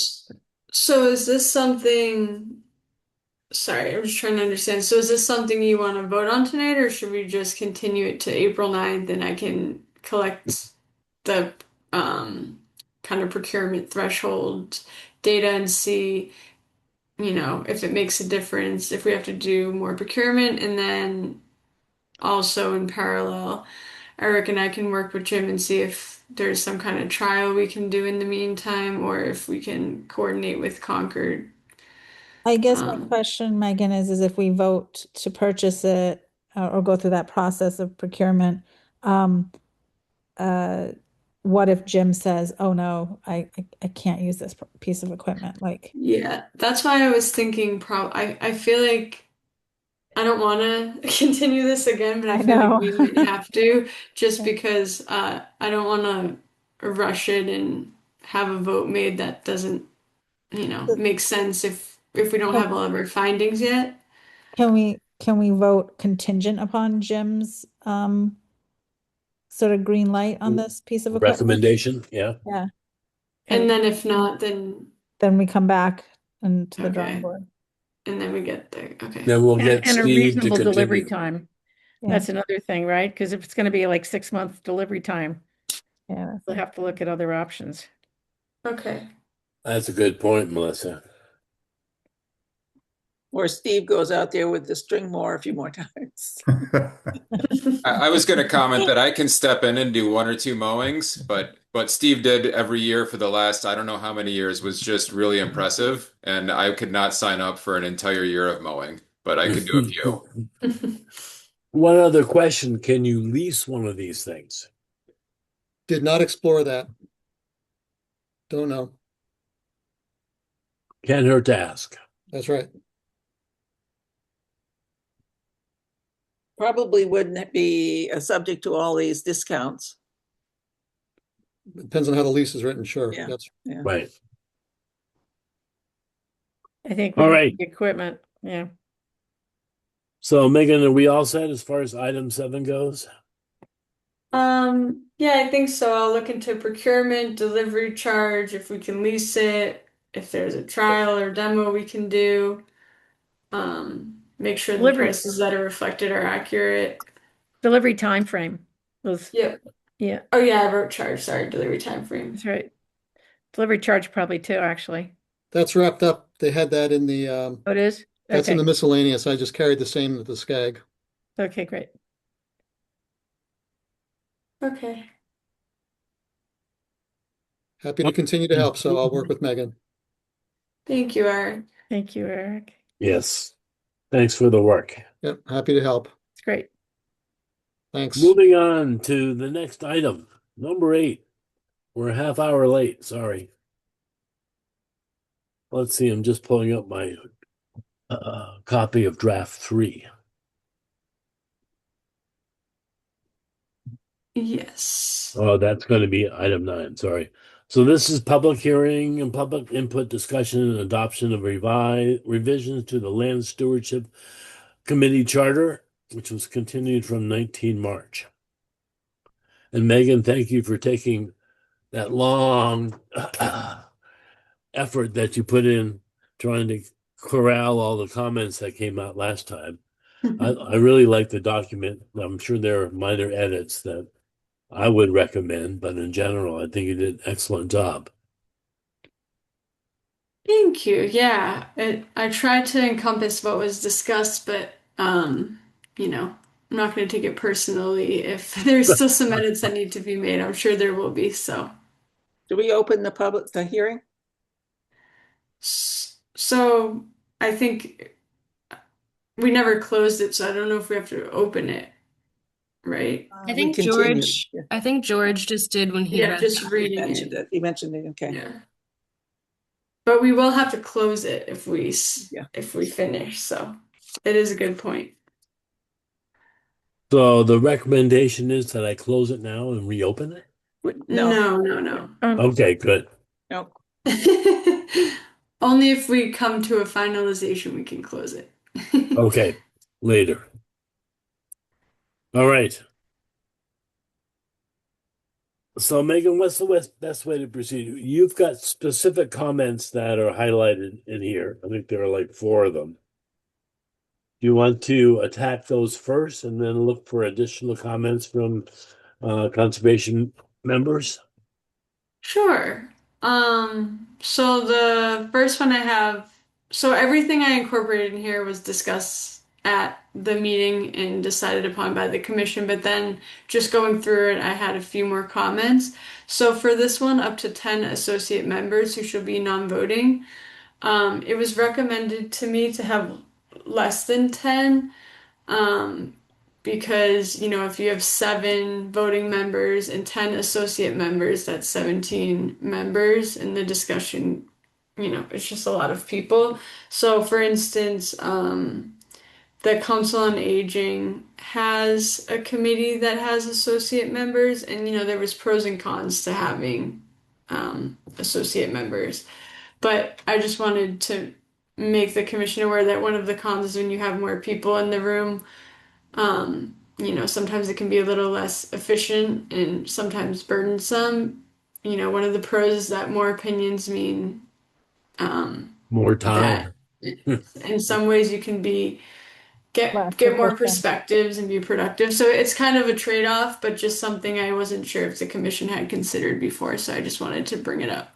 Because I think one of the, if I'm understanding correctly, one of the perceived issues of LSC before was the number of members, and I remember there being conversation about how it was difficult to get through certain items with so many voices in the room. So I just thought it would be Yeah. notable.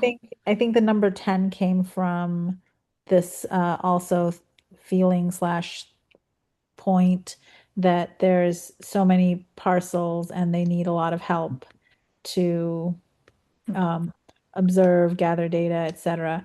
But I think for the meetings themselves, I do agree that less may be more. So I'm not opposed to 5 per se associate members, but interested to hear what other people's thoughts are. I think that's a reasonable number, and the issue will be that, you know, all 5 of them will not show up at each meeting. But they, yeah, So it makes for a manageable yeah. number of people that, you know, but the vote count is, you know, this is not voting, so the 7 members or quorum will carry the vote. Yep. There's a total of 12 people at a meeting at the most. Yeah. Right. Plus volunteers if they want to Yeah, show up. right. So can I get a motion to recommend we limit it to 5? I don't think we have to do a motion. I think we can just aggregate all the edits all together. Otherwise, we'll be voting Okay, that makes sense to me. too many times. So Megan, I had one comment on that line. I would move this bullet up to bullet number 3 only because associate members are mentioned in the current bullet number 3 and not defined. So if you move that up to the 3rd bullet, then we'll know what an associate member is, and then we can continue. I had the same edit, George. Great. Okay. Yeah. All right, we got you outnumbered. Okay. Yeah. Does that make sense, Megan? Like this, or included Actually, in it should be bullet 3. Well, yeah. Right. I see. Copy and paste. Yeah, there you go. Yes. Yep, that's the idea. Cool.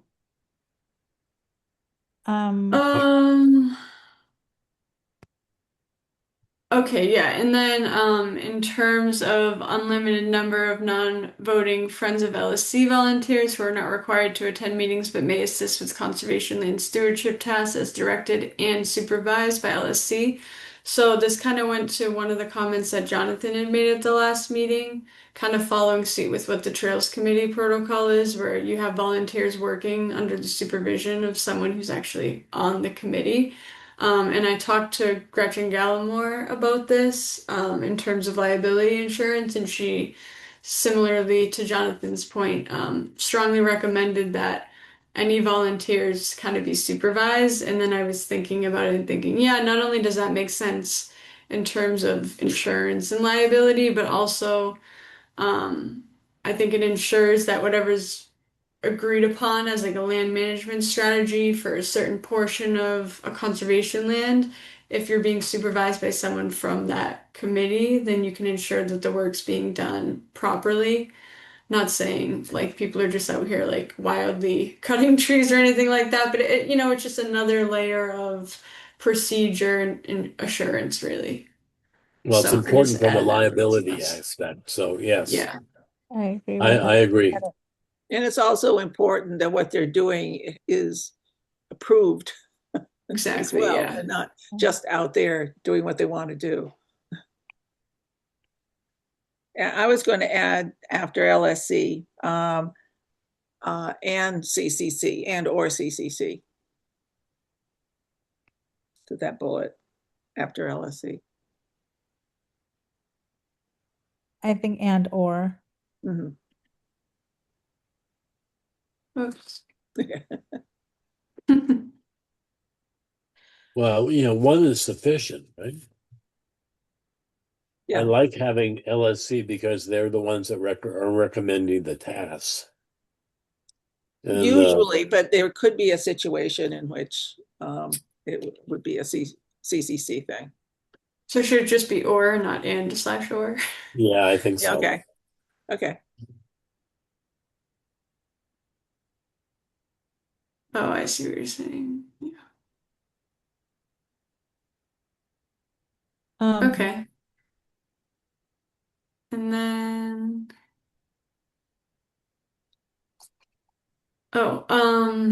yeah, there was a Trails Committee question when we last discussed about what the procedure would be if there was trail relocation or a new trail proposed. So I just put this in, what section is this in? Sorry for my scrolling. Responsibilities and core tasks.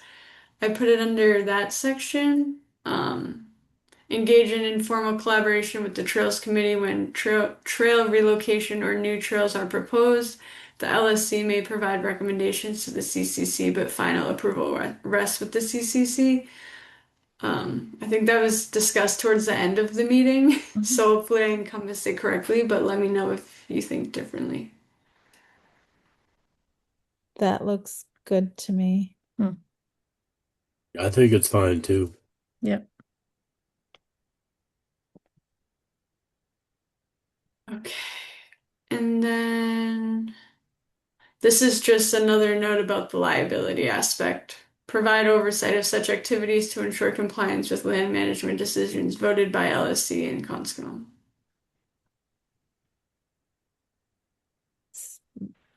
Not opposed to that. No, me neither. I do have one question though, 2 bullets down. Coordinate and collaborate with other town and entities. Is that clear enough on what we're talking about there? I wrote a comment saying which is. Does it have to do with the police department or what? I think entities may be the wrong word. Committees, boards. I thought I remembered when we last discussed this, that the commission thought, yeah, maybe boards or something like that would be a better word, but avoiding calling out like all of the specific entities, right? Am I remembering that Yeah, correctly? instead of listing out every single one, just saying. No, I agree with that. That's why I'm Yeah. looking for a different word for entities. A different word. So committees, boards, Do we want to say public? and Organizations? yeah. Yeah, I don't know. Well, organizations is better. Bodies? Dead or alive? That was from Christine. Oh, I think bodies is better than organizations, right? Because they're not separate orgs. They're, entities or bodies, both to me communicate, boards, commissions, working groups, whatever, right? Or organizations, Yeah, right? staff, right? Not to leave you guys out.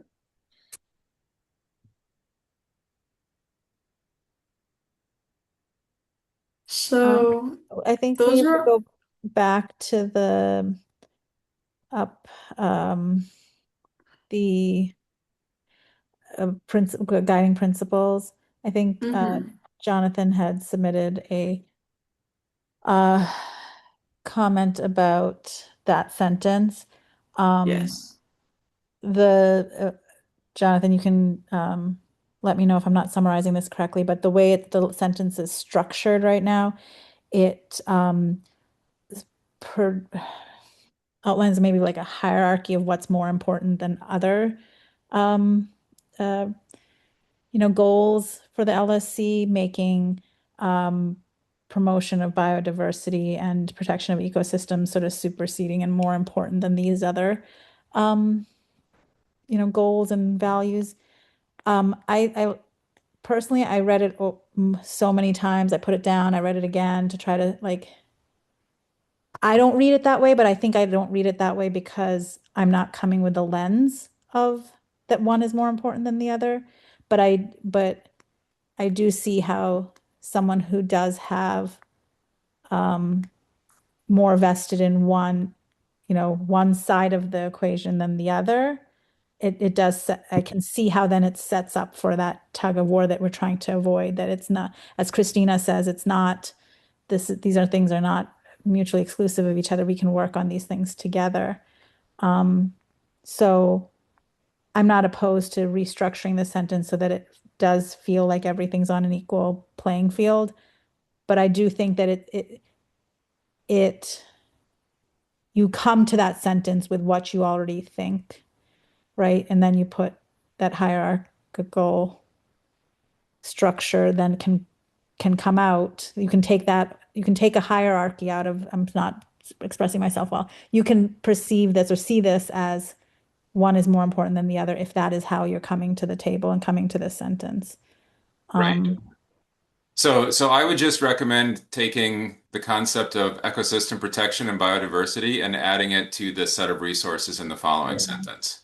And so I would actually just phrase the following sentence as, these resources include but are not limited to ecosystem protection, wildlife habitat, biodiversity, water resources, forest resources, etc. And I think that encompasses the entire concept.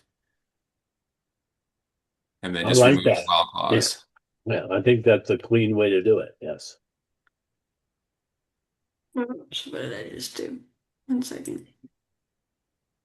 My No, only not there. I Down. know I'm Yeah. deleting everything I did. Okay. Yeah, okay. Got it. Okay, so the last sentence.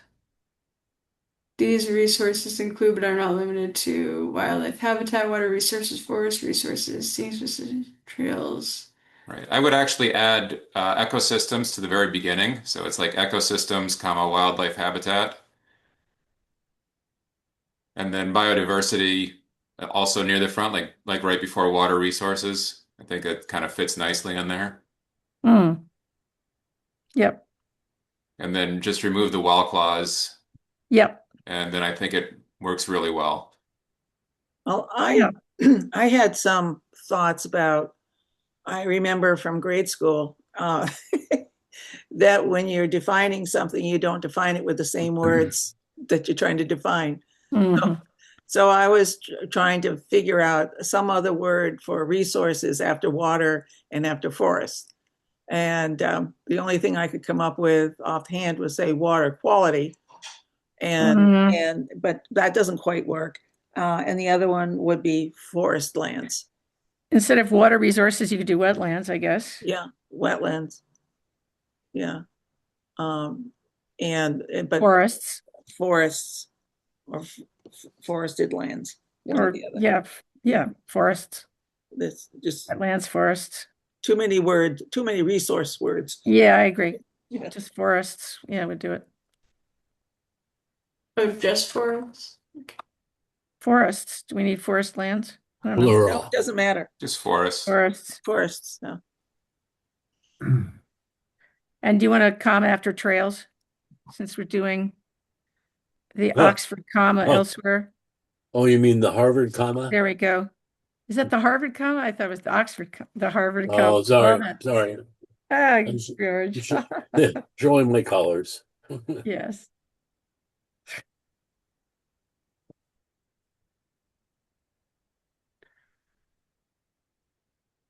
Okay. Yeah. Can I just point out something for that sentence?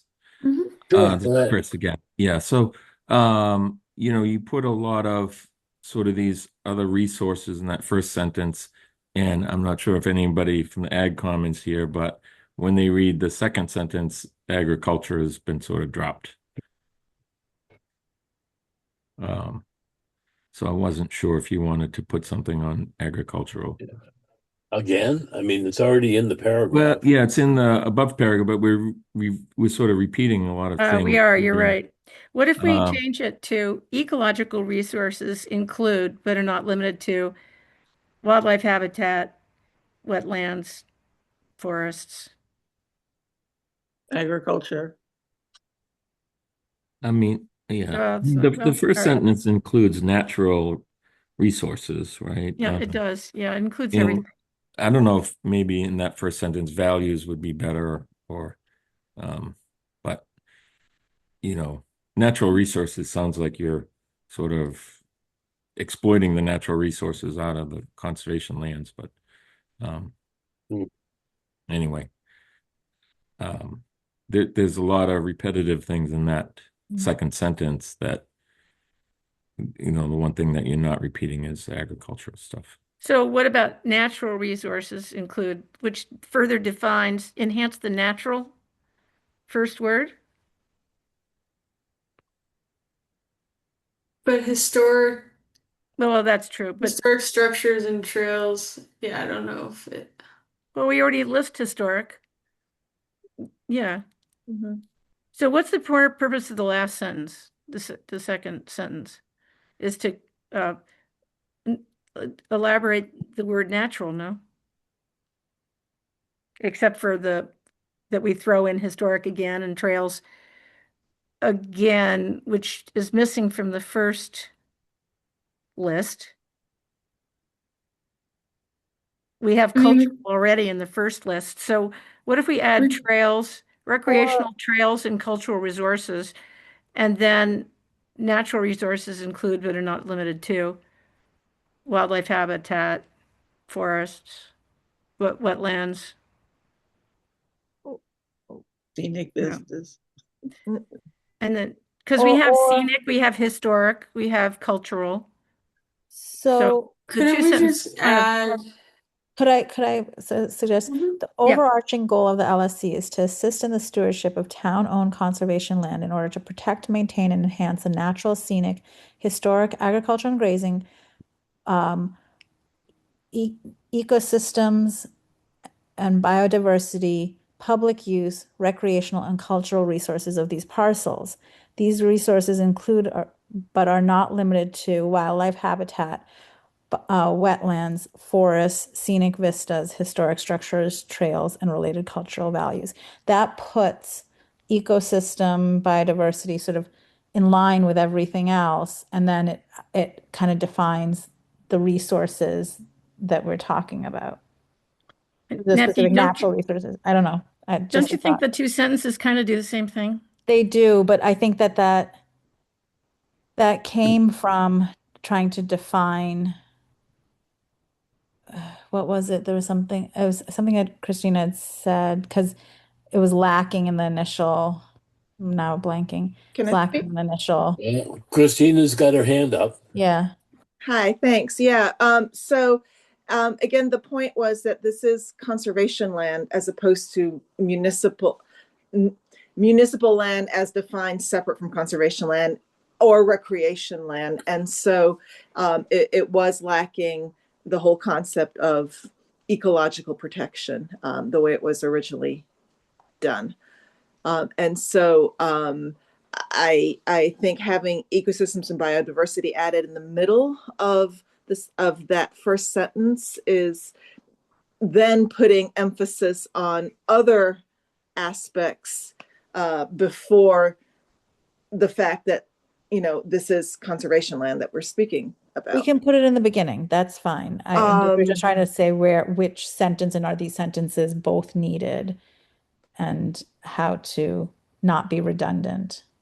Well, what if we put a parenthesis after, what if we leave ecosystems and biodiversity up in that sentence, but after the word natural, list the subtypes of natural that are basically the substance of the second sentence anyway. Mm-hmm. Okay. And if I may make another point, I think water resources are more than just wetlands. There's streams, there's ponds. Aren't ponds wetlands? Aren't streams is wetlands? wetlands. They're all wetland resource areas. Okay. Yeah. Okay. Sorry. Thanks. That's great. So if we put after natural, we could list the types of natural resources, right? Which includes wetlands, comma, forest, comma. No, forests aren't a wetland resource, but no. Yeah. Wetlands, comma, forests. Yeah. Okay. Comma. Okay. Other wildlife habitat. Megan's having trouble keeping. I'm a little confused. I do feel a little bit like Yeah, I'm not sure. Okay. So um To what simplify do it, you want me to do? I Yeah, would suggest, if I may, the things that Chris was pointing out, the repeated words are scenic vistas, historic structures, and trails, right? And cultural values And is cultural right. values. Maybe we Yeah. just delete those. So Delete if you, those. and Where's, then if you delete those, then it makes sense to say these natural resources include. Yeah. I don't think right, Because these natural resources include, right. We're missing trails Yeah, I trails can be kept added at the beginning too, at the beginning, yeah. or okay. it can be put in the first sentence, Right. Recreational and trails, Yeah, recreational comma trails. yeah, right, comma.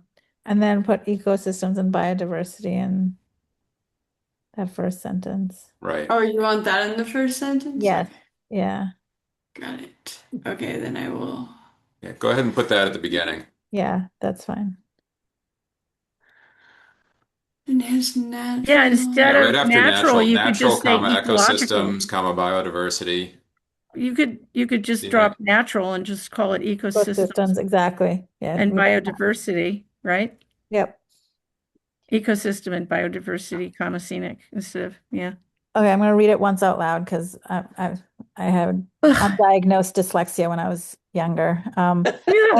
I did. I'm not even joking. The overarching goal of the LSC is to assist in the stewardship of town-owned conservation land in order to protect, maintain, enhance the ecosystems, biodiversity, scenic, historic, agricultural, and grazing, public use, recreational, trails, and cultural resources of these parcels. Yeah. These resources include, but are not limited to, wildlife, water, wetlands, forests. Right. Yeah. Yeah, and then add the word natural before resources. Mm-hmm. So these natural resources. Natural, right. Natural resources include. You don't even need the word these.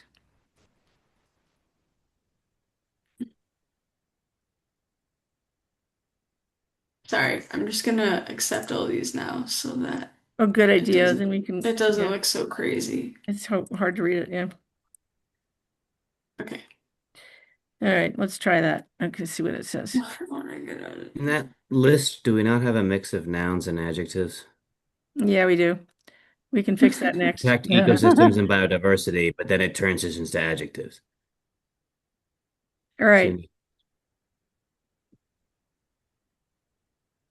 Ecosystems and biodiversity, and then list of blah blah blah.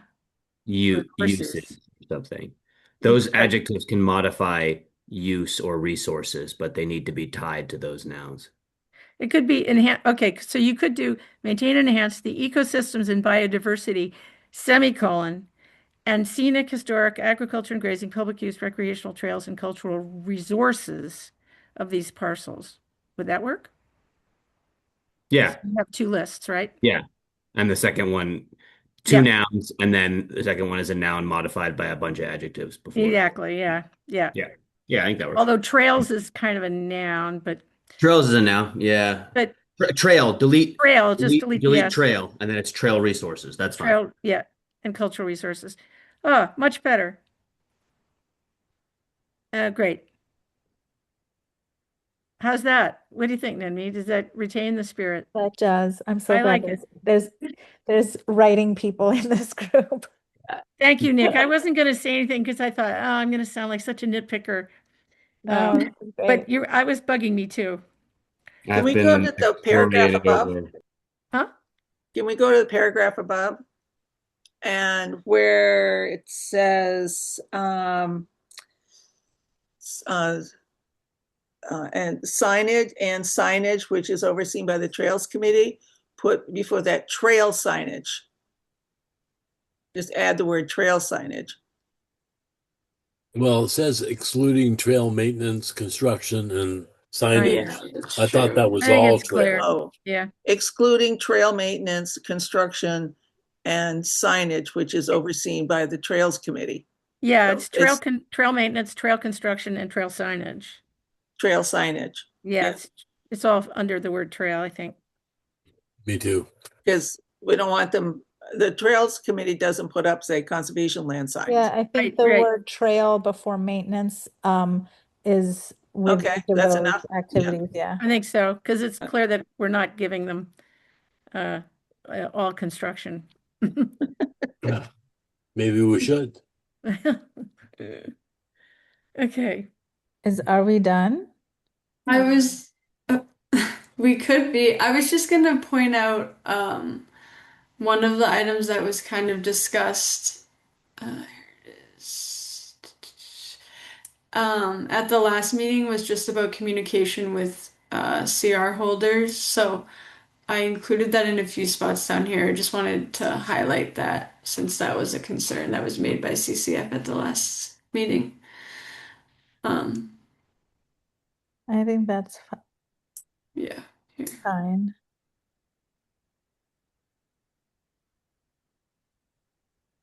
And I have one more thing. So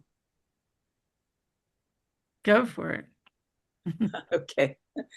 The next one down, the next bullet down, review existing rules and regulations related to town conservation lands, recommend updates or draft proposed rules, new rules and regulations as appropriate for CCC consideration and approval.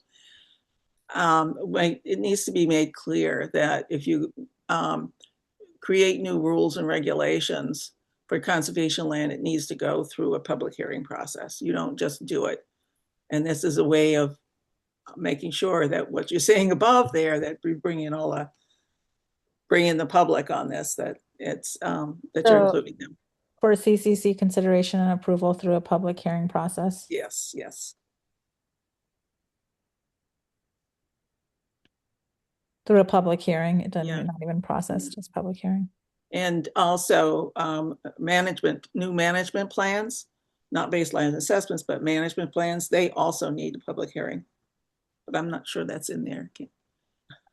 So Under develop management planning documents related to land stewardship priorities and funding needs for CCC consideration through a public hearing. Well, and actual approval. management plans do need to be a public hearing, but. So then what consideration and approval? I mean, all of those things would be done by the Conservation Commission, right? All right, Like so that. then, yeah. The it's LSC enough isn't going to be creating their That's own true. Yeah. plans without approval. Right. Isn't it enough to just say for CCC consideration, which indicates we're the body that's going to And deliberate, then our make rules, decisions? then our rules Exactly. is okay. gonna take over then from there. Right. Yeah. I mean,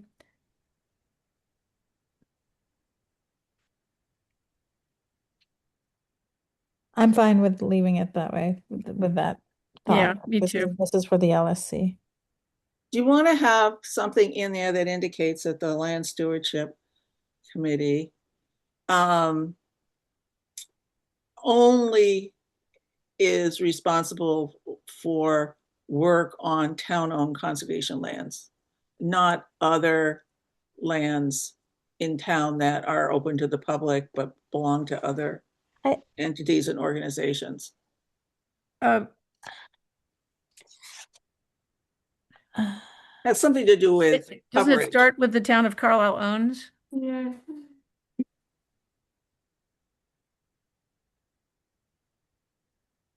I said, and it's in the guiding principles. The overarching goal of the LSC is to assist in the stewardship of town-owned conservation Okay. land. Yeah, it's there. All right, Yeah. good. Yep.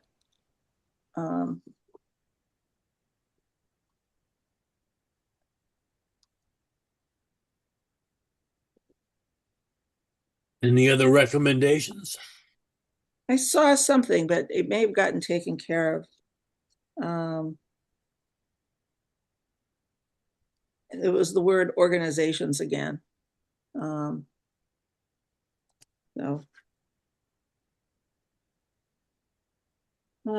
Guess not. Foster communication and collaboration among town committees, boards, organizations. Yeah, it's numbered, that's the second one under LSC Yeah. shall. Because you were you came up with a different word further on about organizations. What was it? Board. Bodies. Bodies. That was Christina's. Is this about town organizations, or is this other orgs outside of town? Where it says organizations? It doesn't say. Yeah, so what I does know that- organizations mean here? I do know that, for think it would example, be there's town. other organizations that have interest in land here in town. Well, it seems like, aren't they the public in a way, or But like, Maybe an individual who has a comment. It's Grow not part of Native. it. Grow Native is not the public of Carlisle, right? oh, I see what you mean, the public of Carlisle. Okay, yeah, good Yeah. point. Organizations. So I- town bodies, comma, organizations, comma, and the public, would that be the three? But I think, types? yeah. But isn't that what we? Town bodies, comma, organizations. I think that encompasses like Yeah, I don't have a every problem with how it is right now, but I'm not opposed to these edits you guys are proposing, but I don't see a problem here, but Right. Well, it's sort of, is town a qualifier on all of those nouns? I see what you're saying. Okay, that way, so Right. town committees, boards, public. The public and other organizations? Which could be garden club, for example, or as Sudbury Valley trustees that owns some land that is. Not really. You could say interested parties. No, I They're think going all over the we're gonna place. we're gonna make it too complicated then. Yeah. But there's organizations within Carlisle too that aren't boards and bodies, right? right. So they are fall under town as well. So that exists, but then there's also organizations out of town who want. Right, I guess the word organizations is broad enough. Okay. I would split one here, which is, do we need to distinguish between committees and boards, or just say town bodies? Sure.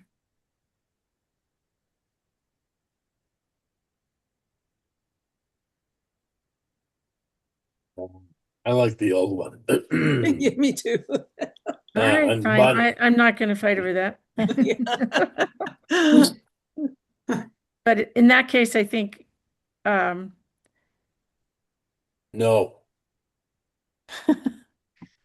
town committees and boards, comma, organizations, comma, and the public indicates we have three different types of fish. Well, town committees, town boards. If you Local want to really organizations. do it that way. How about local organizations? You could just say other. Other organizations and the Other public. That's a organizations. good idea. That was my original thought. Other organizations. I'm fine with that. That's better. Margie, did you have your hand up at one point? Yeah, that's better. That's good. I did, but I don't even know where we are now, to tell you the truth. Page one. No, I know. But we were further down before, right? And then we're back up. Yeah. So I'm going to wait till you get to where I had something to say. Oh, We've been we've jumping already around been a to little the bit. bottom. Yeah, we've been jumping around a little bit, so. Yeah. So give us a page Reasonable. number. Okay. Or text. Well, it's down at the end. Well, there were two things. Correct me if I'm wrong. I thought in the last draft, LSC was going to recommend licenses to Conscom, and Conscom was going to make the ultimate decision. And it looks like this has been changed, and LSC is making. No, it shouldn't say that. Where does it say that? No. Wherever we were 10 minutes ago. So, okay, it says, wait a minute. Where does it say which one, Navneet? So what's highlighted right now, in collaboration with the Agricultural Commission, with the bodies sharing responsibility for ongoing communication and coordination and consideration of the town of Carlisle's longstanding agricultural values. advise the Conservation Commission on agricultural licenses, including, and et cetera, et cetera. So it's not that they're making the decision, they're going to give advice to the Conservation Commission. Okay. All right, great. And then could we go, since we're traveling around, can we go to the end on, I think it's just land licensing process? Yeah. AgCom, and you mentioned a lot about this wish for collaboration, and AgCom was hoping that there could be a more collaborative stated approach with LSC and CONSCOM around land licenses, other than merely the opportunity to talk at a public meeting. So I didn't know if there was a way to put in the LSC should review license applications and discuss them with AgCom in an open meeting, or somehow not circumvent AgCom again, because this way we're running into the same thing we had last year. I think you want to say interested parties, and it's up to the AgCom and all the other committees to be aware of what's going on and then participate. Yeah, but George, Otherwise, But they need to be notified. other committees aren't as well. I'm not including myself, but some people in AgCom are very, are farmers and really know a lot more about agriculture. And I think circumventing them again is, I don't know, I just think it's kind of not collaborative. Well, we agree, Margie. Look at that second bullet and see if you think that doesn't address your concern there. Do you see this? The LSC shall review. Yeah. It's open meeting and it will solicit input. No, Solicit input is not just take input, but solicit from relevant stakeholders in the public. In other words, proactively. Well, we had a year of going to the meetings of LSC. Chris Spinney, do you want to? I think Margie, I'm going to go out on a limb here and maybe not be so diplomatic, but I think there was a situation with the LSC in it was like baked into the process was a non-process, and I think we're all burned by it. I think AgCom was the most burned by it. CCF was the second most burned by it. You can fight for the first spot, but I think that has changed, and I think that this document, I don't want to bake into this document that tension. I understand that tension can come up again, but I'm hopeful that with this language and now with this understanding that we are putting everything on an equal playing field, because I also don't want, as much as, my family's a farming background in India, like we're farmers, like I get it.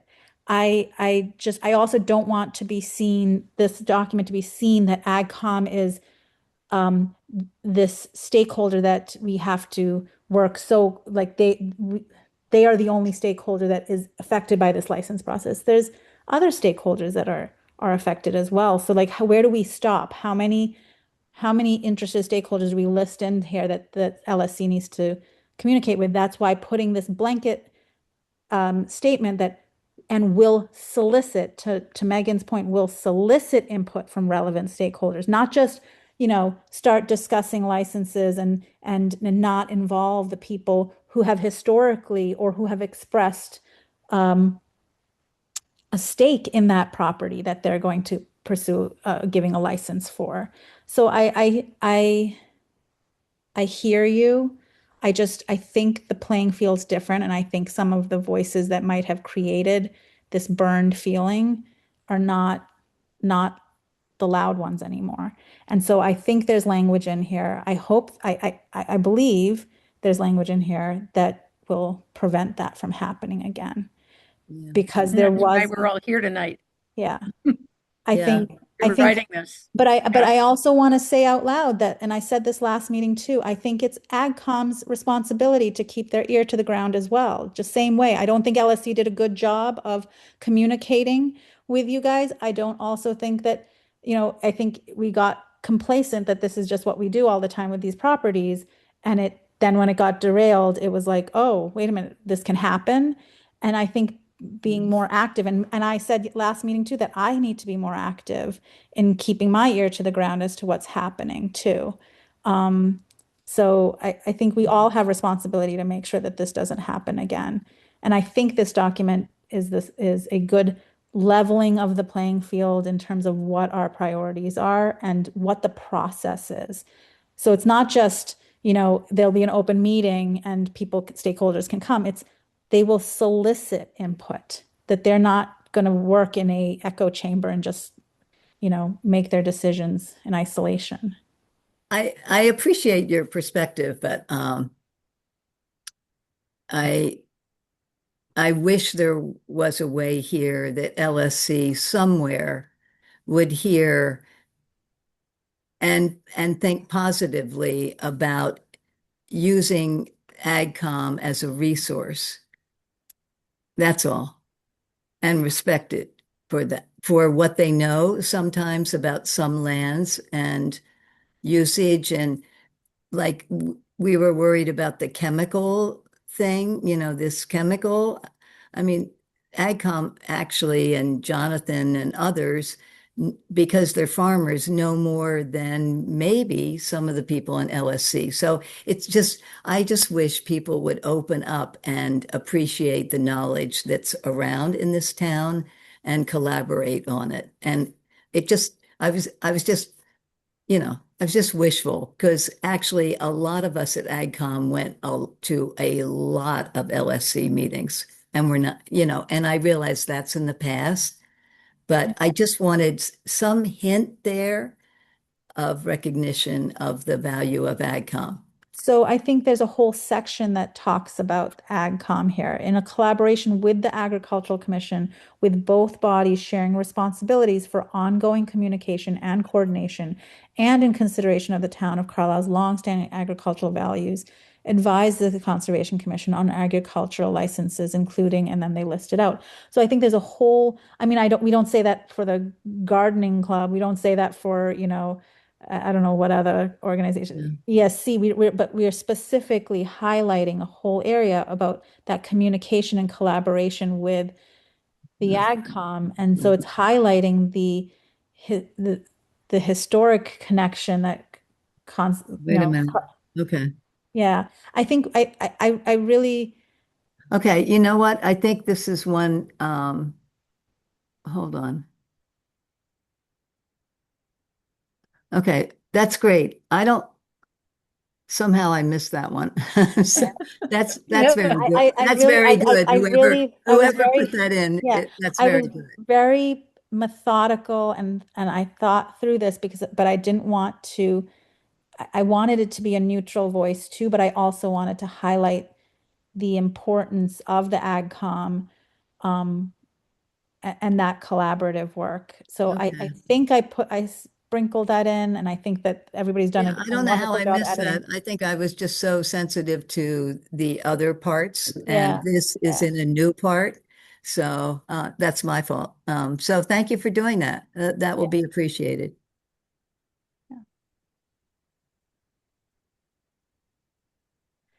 All right. Jonathan has one.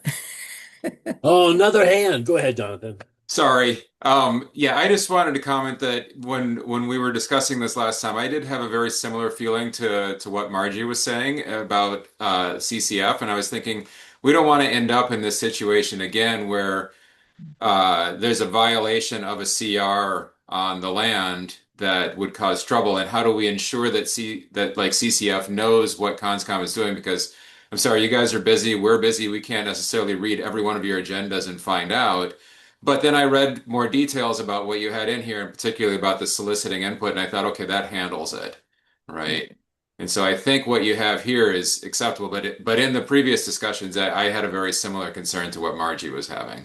So I just wanted to say, but I think it's handled. So great, thank you. And I see this sort of like as a job posting for an LSC member. Like, these are the things you're going to have to pay attention to. And I think all of the things are touched upon. the values, the collaboration with AgCom, the CR restrictions to like for any license permit issuance, the first bullet point, engage with applicable CR restrictions holders, right? It's I think someone who's coming to LSC wanting to do this work will see all of the things that they need to pay attention to. And then they will have now administrative support that maybe not previously was not accepted. I want to just clarify that from Megan's on Megan's behalf, that it wasn't Megan wasn't available. I think there was, we can do this, we can handle this kind of attitude. So, but now LSC will know that they have admin support to support them in this work. So I think looking at it that way, I think a person will know what they need to be paying attention to.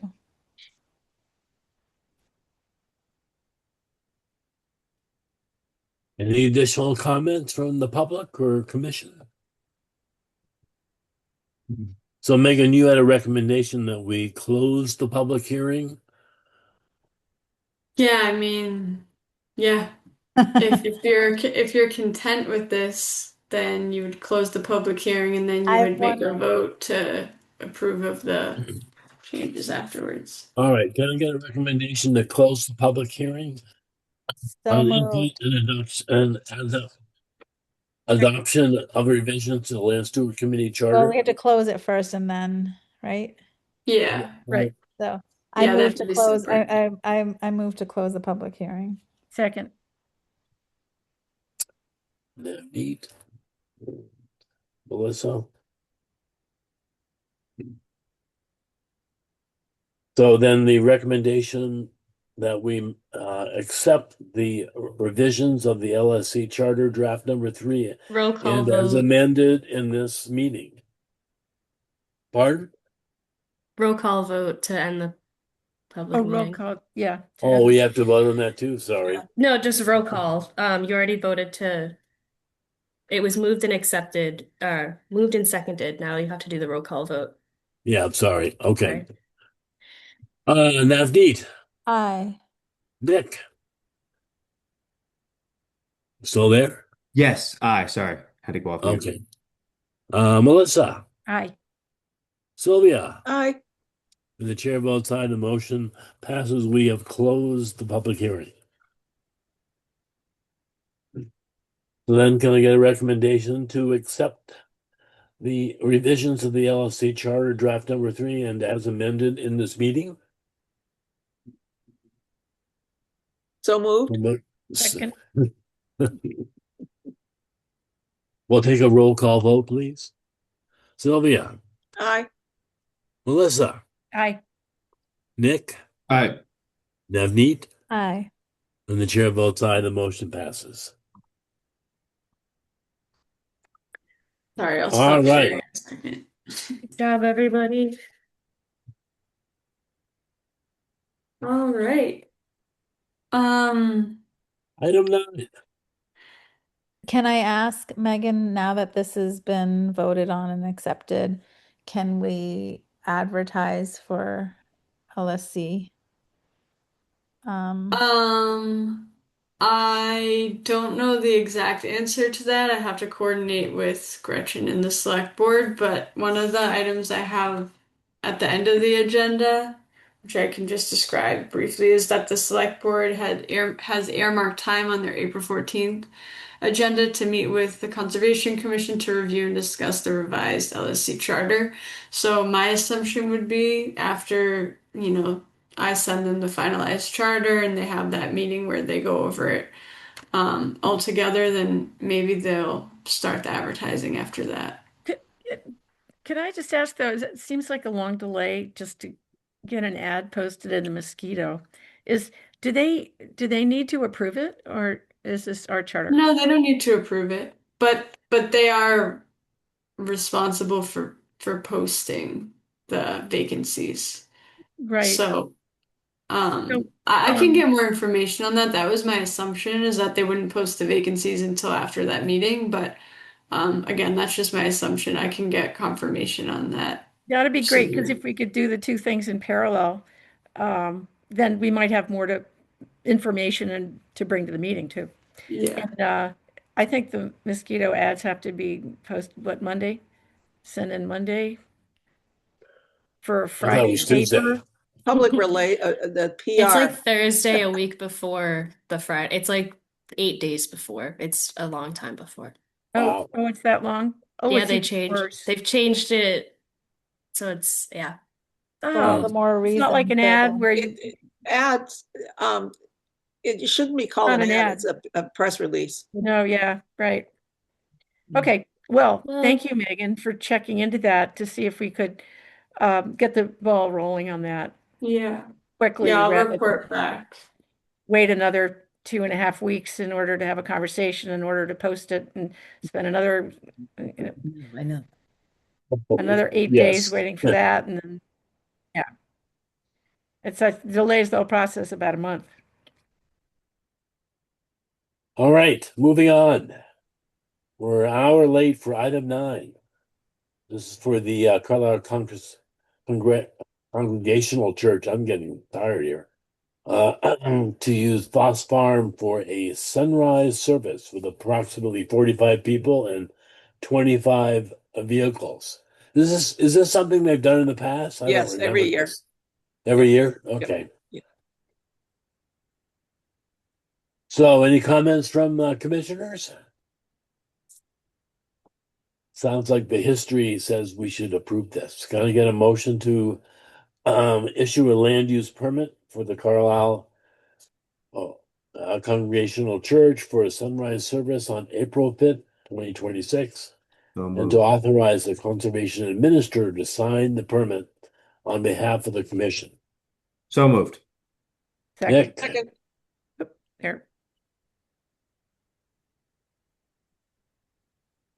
take a roll call vote. Navneet, Aye. Nick, Aye. Melissa, Aye. Sylvia, aye. the chair votes aye, motion passes. So we've already paid the bills. We've approved the minutes with a few edits from Sylvia. Thank you. Cranberry Bog updates. We were down to the 3rd bullet, as I recall. Yes. So, I've been trying to get some interpretation on the GPR data that was done by Sumco. So I've been working with geotechnical engineers from GeoEngineers, and they actually attended a site visit at the bog on the 18th, and I've been waiting for kind of like a quote of services to interpret this data and give us some recommended next steps. And so hopefully this doesn't open a huge can of worms right now. We can get into more of this at the next meeting. But they basically said, based on the information that I sent them, all the documents and from their site assessment, that like in their professional opinion, they wouldn't get behind a dam repair for this project, and that they'd instead recommend like a rebuild because the extent of the damage is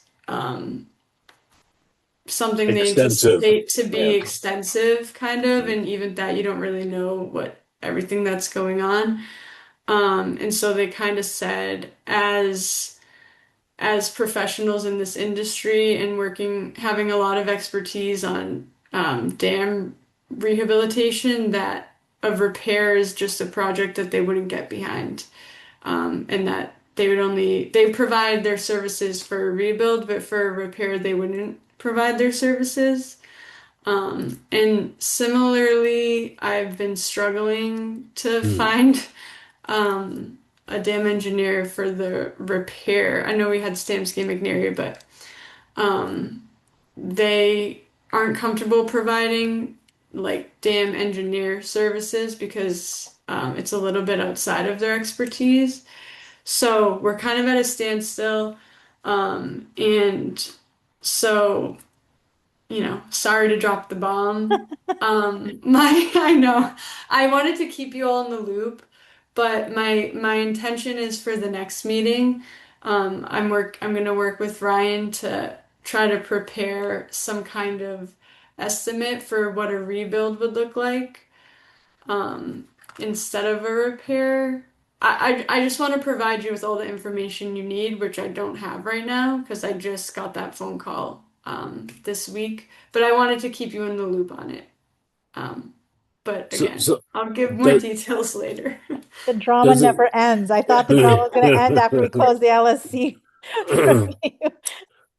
I was in the office when she was talking with him on the phone. I was looking at something else and turned to her and I said, that didn't sound good. Just her side of the conversation. But Megan, do you get the impression that they've actually done some interpretation on the data? And Yes, therefore they've they're done like making some preliminary interpretation. So they've seen the GPR data, they're aware of the H&H study, they've looked at like the past dam inspections that Weston and Sampson has made to know what kind of dam it's evaluated as, things like that. They asked about past breaches and like you know, What they we've asked done for for past repairs and like Yes, materials. yeah. So they went on actually did do a lot. We were on an hour and a half site visit, Did they where I literally thought I was going to get frostbite. So we were out there for a long time looking at the dam. They did some good site work. Like they were very interested in the project, but then they just said, you know, in our field of work, like we can't get behind a repair when we think it's a rebuild, basically. They didn't, did they say anything about, you know, if we would have caught this earlier, we could have done X, Y, and Z? Did they, or is it the state of it now? No. I just, no. Yeah, They just the state of it now. I think once both sides got really shorn of all the vegetation, the state of it really shows now. I was out there last week and I was unprepared for what I saw. It was much more of a scalloped edge, shall we say, than I was aware of.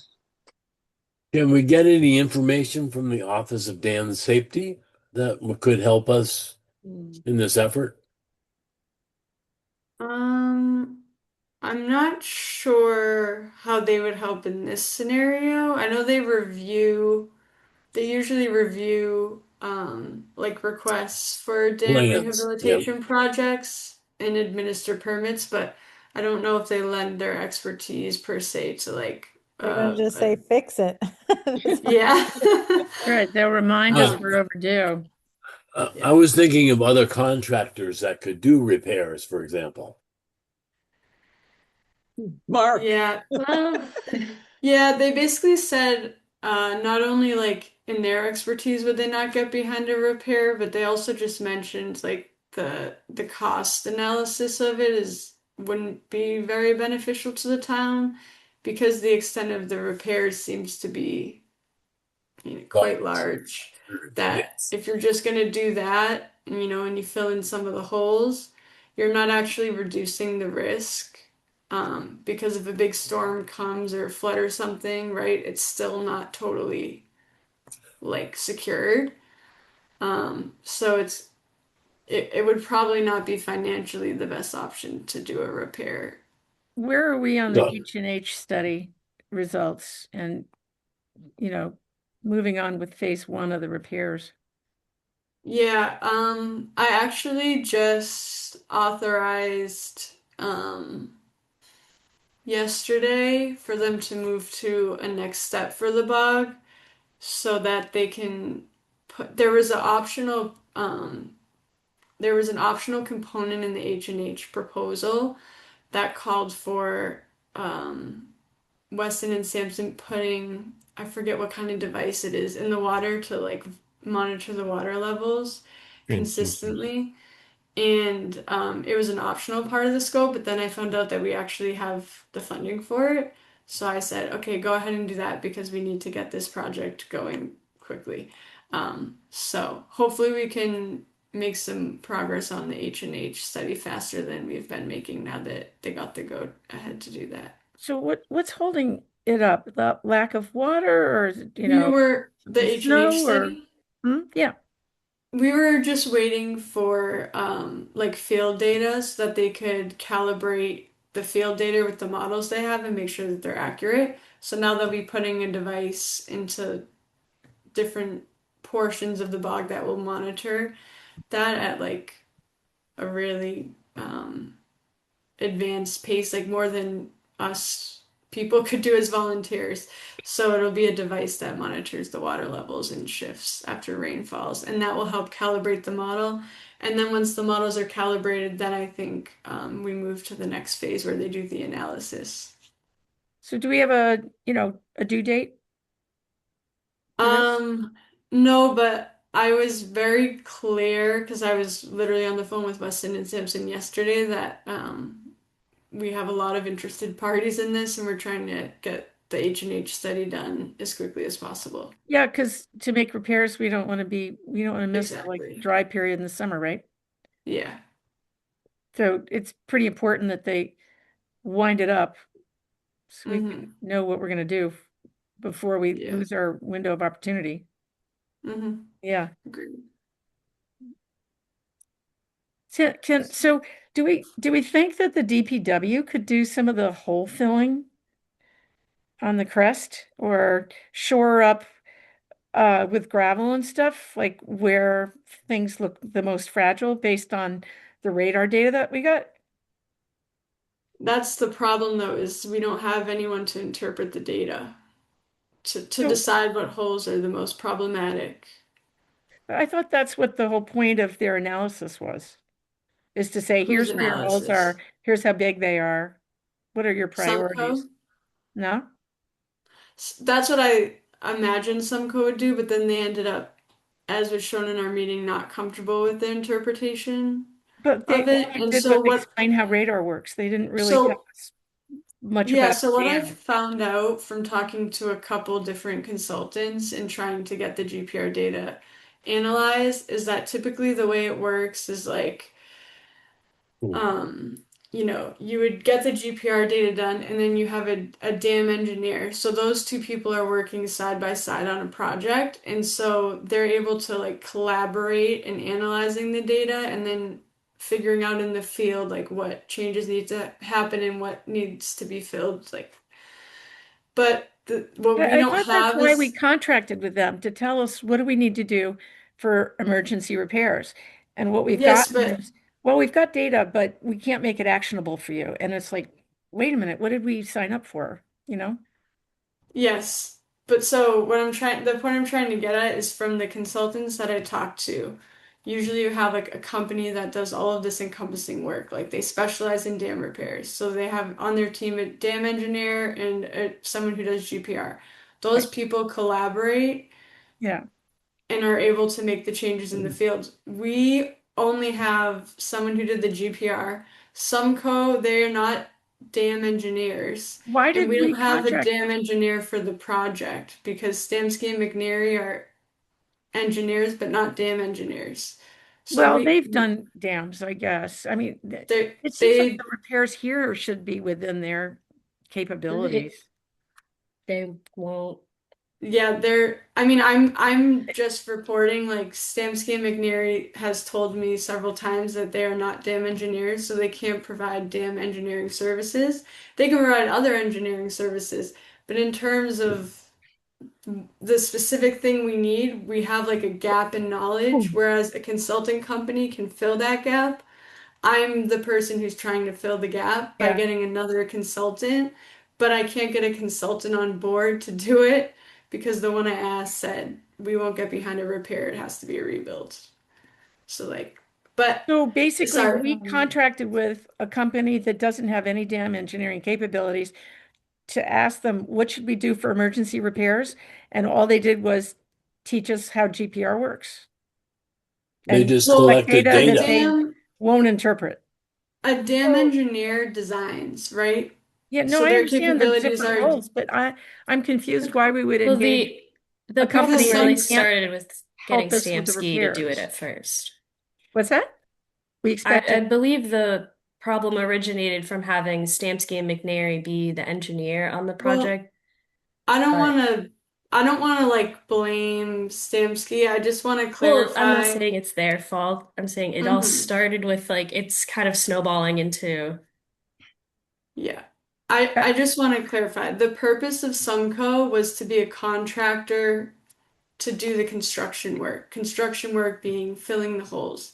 They were never going to provide us, this engineering service. They were providing the GPR data, and I thought the GPR data could be analyzed more simply than I guess it can. And But like I we said, engaged them to do the emergency repairs, so they collected data and they are on the hook to do the emergency repairs, no? So why don't they recruit an engineer to look at their own data and then come and tell us, here's what the dam engineer looking at our data says to do, and we'll do these repairs for you. I thought we engaged them to do the repairs. we engaged them to do GPR data, and Yeah. then we engaged them to fill in the holes in the dam based on the GPR data. But they're not analyzing it and putting the two things together, I guess is the thing. If we could tell them what to do, then that Did would they be just not fine. But understand the need? I don't get it why they would bid on a project they can't do. Like they're making an assumption that we're going to go to some other third party to take their data and then tell them what to do with their data.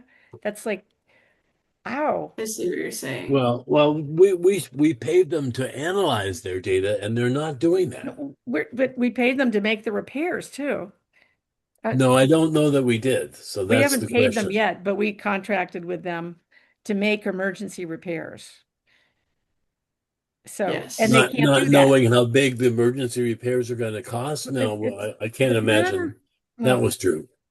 Well, to recommend the emergency repairs, and they're saying, oh, we can't actually even do that because I asked on the call and they were explaining the data, and I said, well, I don't get it. How does your data show how deep that hole is from the surface? Like, well, it doesn't really show that. It just shows the location. We can't tell you how deep the hole is, and I'm like, how do you even decide how to, like what to trench down, what to block some other way for an emergency repair? I think the problem is that if we were asking them to repair something that wasn't a dam and you could see the holes and we just said, yeah, wherever the most holes are, fill them, then it would be easier. But they But I knew think it was a because it's dam. but I think because it's a dam, interpreting the data and deciding what's not going to cause a breach. Right, Like but if you fill in these 5 holes, then your dam won't breach. I I think understand. that's the part that they don't want to interpret because they're Yes, not and dam that's engineers. the problem I have with Sumco is they knew it was a dam. When they went into the project, they knew it was an emergency repairs to a regulated dam. This is not a surprise to them, or should not be, that it's a dam, a regulated dam. I'm not happy. Not with you. It's not with you, but I'm not No, happy it's with okay. Sumco. I think it's understand. ridiculous. Would be interesting to look at the contract that we signed with them to Yeah. see what the Yeah, wording said. that's going to be the only like what anyone Yeah, thought or should have thought isn't going to matter. What matters is what's in the contract. exactly right. Yeah. Yeah. But let's look at the contract. Maybe you could send it around to us. This is, I'm I shocked, kind of honestly. I'm not really sure what it's going to solve because to me, like from the consultants I've talked to, like I've talked to Weston and Sampson and geoengineers, and they've both have kind of been like, you need to do a rebuild. Like a repair isn't going to be enough. So like looking at the okay. contract, Yeah. we can do that, but I just don't know what it solves because I don't know if a repair is. Well, so the folks that said you need to do a rebuild, not a repair, we know we need to do significant repairs or whatever they want to call it. But this was for an emergency repair. So I guess is my question on that would be, did Sumco come back and say, well, based on our data, it's too risky to do emergency repairs because it's too degraded? Is that what they're telling us? It's more degraded than we thought it was going to be, and therefore we're backing out? No, they've only said what was talked about in the meeting. No, but we were engaging them to do emergency repairs. Are they saying, we can't do emergency repairs? We're going to have to do the big project or nothing? No. No, they never said that. So who's saying it's too degraded to do emergency repairs? This is a consulting company called Geoengineers that I reached out to, and similarly, when I reached out to Weston and Sampson to analyze the GPR said the data, same. they said the same thing and that they wouldn't get on the project. Oh, I see. In other words, they'd like to bid on a redo, but they don't want to fool with repairs. Exactly. That's not the same thing as saying it's too degraded to repair temporarily. Well, it kinda needs to said- be They- substantially They redone, said which we both. know. They said both things, which yeah, they said both I things. think They we're said both getting- It sounds like It's they're not getting in on it because they won't do it. Yeah, because so I can understand. It's like a surgeon saying, I don't want to operate on this spine because it is going to be really bad, and then it's going to be on me that it Yeah, it yeah, doesn't definitely. work. It's a So liability management so thing. I don't That's right. know that us getting upset about the situation is going to move us forward. All right. If I understand what you're upset about, Melissa, I really, really do, and I it's like making my head spin. Me too. But- It's like a boondoggle with Sumco, and But if we have two people, Sumco and Weston Sampson's, both saying, yeah, we're not going to get our hands dirty on repairing this because it is so, it's not good. It's not going to be good for us. It's not going to be good for you guys. Then we need to like take a step back and be like, okay, Yeah. No, we wait, gotta wait, rework wait a our plan big time. I just don't think much of Sumco for bidding on doing this stuff and then turning around saying, oh, but we can't touch it. The whole point of doing the radar was to see where to do, temporary emergency repairs. So we didn't need to hear that we need to rebuild the dam. We already knew that. Melissa, we need to see what the contract said and what the deliverable was. Yeah, but They even just- if they I just don't even know if we wait. need. Sorry, George. I don't know if we even need to Go delve on. into that. If we have multiple voices saying like this is not going to happen, because the reason to dig into that is just to see if it's worth twisting their arm to try to make them go down this path. But it sounds like this path isn't a great Well, path. or As wonder certified what we're by paying them multiple for. I'm just wondering. did they both We look at don't the have data? to pay. We're not paying for a service they're not providing. So Well, right, they like paid they them did the, They marched us down the little path of doing a big GPR study for nothing. I mean, the GPR is They- still that Yeah, valid so- data. It's not the useful. GPR. It's not It useful. is. How? So Maybe the not GPR data for can her, be but- used by whoever. If we get someone to do a dam, well, I guess if it's a repair, it can be Well, used. we got to be a little careful. If you didn't take the mean- data, interpreting the Right. results is very The difficult. way I see it is if the contract says that they were going to do the GPR, gather the GPR data, and then perform the emergency repairs that are going to be somewhat based on the GPR data that they gather, and they're not going to do the work that to repair, I think there's an argument to say, you made us pay for this data and we don't want to pay for this data. Yep. Like you give us our money back. I don't know. I'm not a lawyer, but It that's how I depends on- feel it- as it a all- consumer. it all It's depends on in what's the in- contract, but that's a Yeah. separate issue, right? That's a separate issue. That's a money. Totally agree. Whatever. But Totally moving agree. I'm just forward, venting we have a about that dam first that issue. continues to get degraded, and my original question still stands. We are here now, how many years later, and now we're being told that it needs to be rebuilt, Well, we already know that it needs phase 1, and we're waiting for the H&H study, which is but that it why is so degraded we can't even we can't even do phase 1, phase 2. We just it's all like that's what I'm hearing, right? There's why no can't we do phase 1? if two people, two organizations, or two companies are saying we're not touching this. It's two surgeons saying I'm not touching this spine because it's going to be bad. Then we can get a third voice, we can get a third opinion, sure, but that's just more time.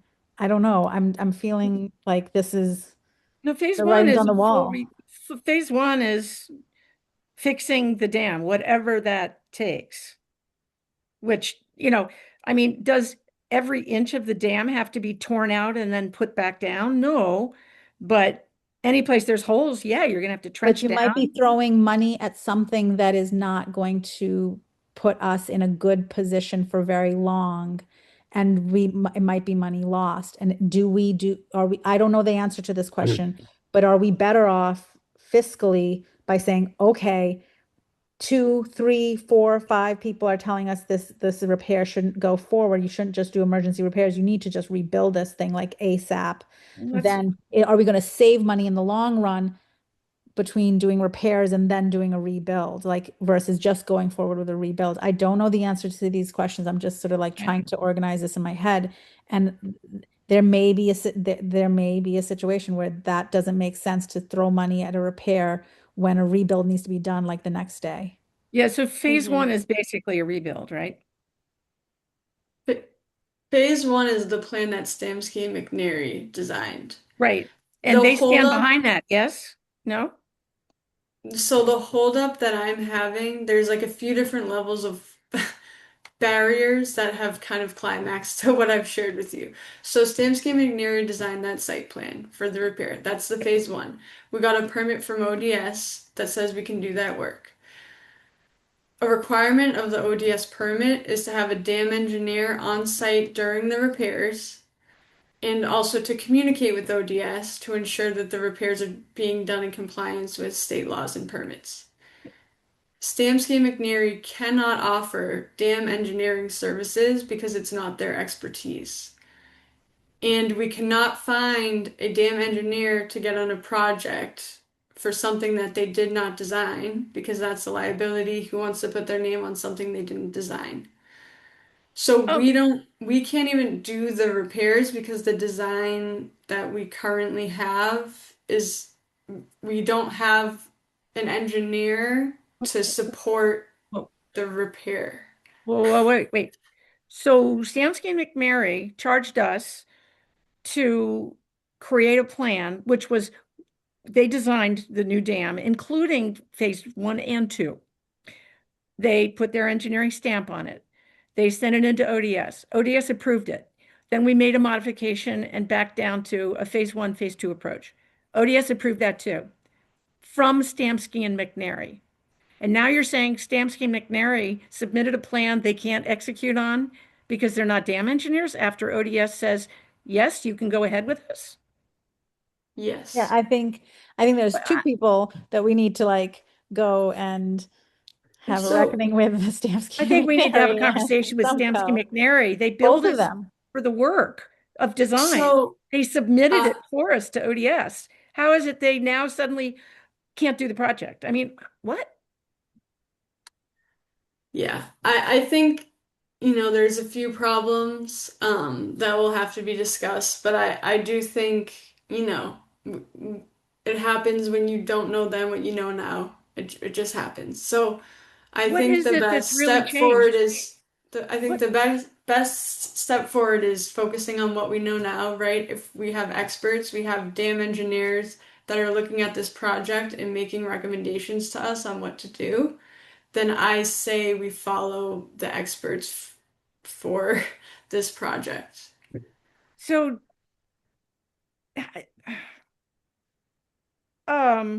Yeah, sorry. I I do didn't think want to we should drop. have a conversation. I'd like to have Stamsky to the next meeting. Okay.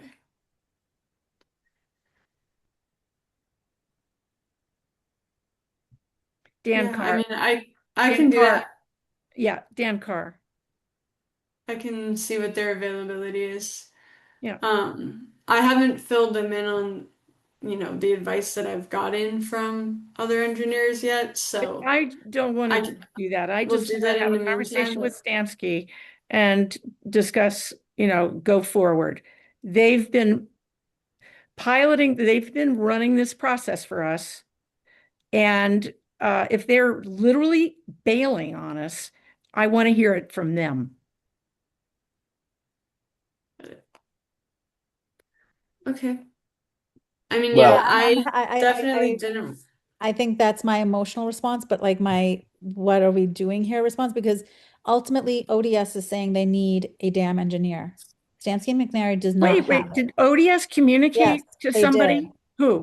It's in their approval, It's their right? permit requirement. Permit No, requirement. no, but they already authorized the plan Yes. from And while Stamsky McNary. Yes, but they don't care whether Stamsky and McNary has a dam engineer or not. They don't know who's on their roster. It doesn't matter to them. They're approving a plan. They're not Right. approving Yeah, like that company or that firm. They're approving a plan. So ODS says, okay, we like this plan. This plan looks good, but when you're doing the repairs, you need a dam engineer there. Stamsky McNary says, oh, that's a requirement. Well, we don't have a dam engineer, so we can't do So you're this. saying that it was never Stamsky's intent to manage the project in any way? I wouldn't say I'm that. not I wouldn't say sure it was if never they their knew. intent. But I don't think they in order to knew this manage the requirement. project, you have to have a dam Okay. engineer to oversee the project. So either they were going to oversee the project or they weren't.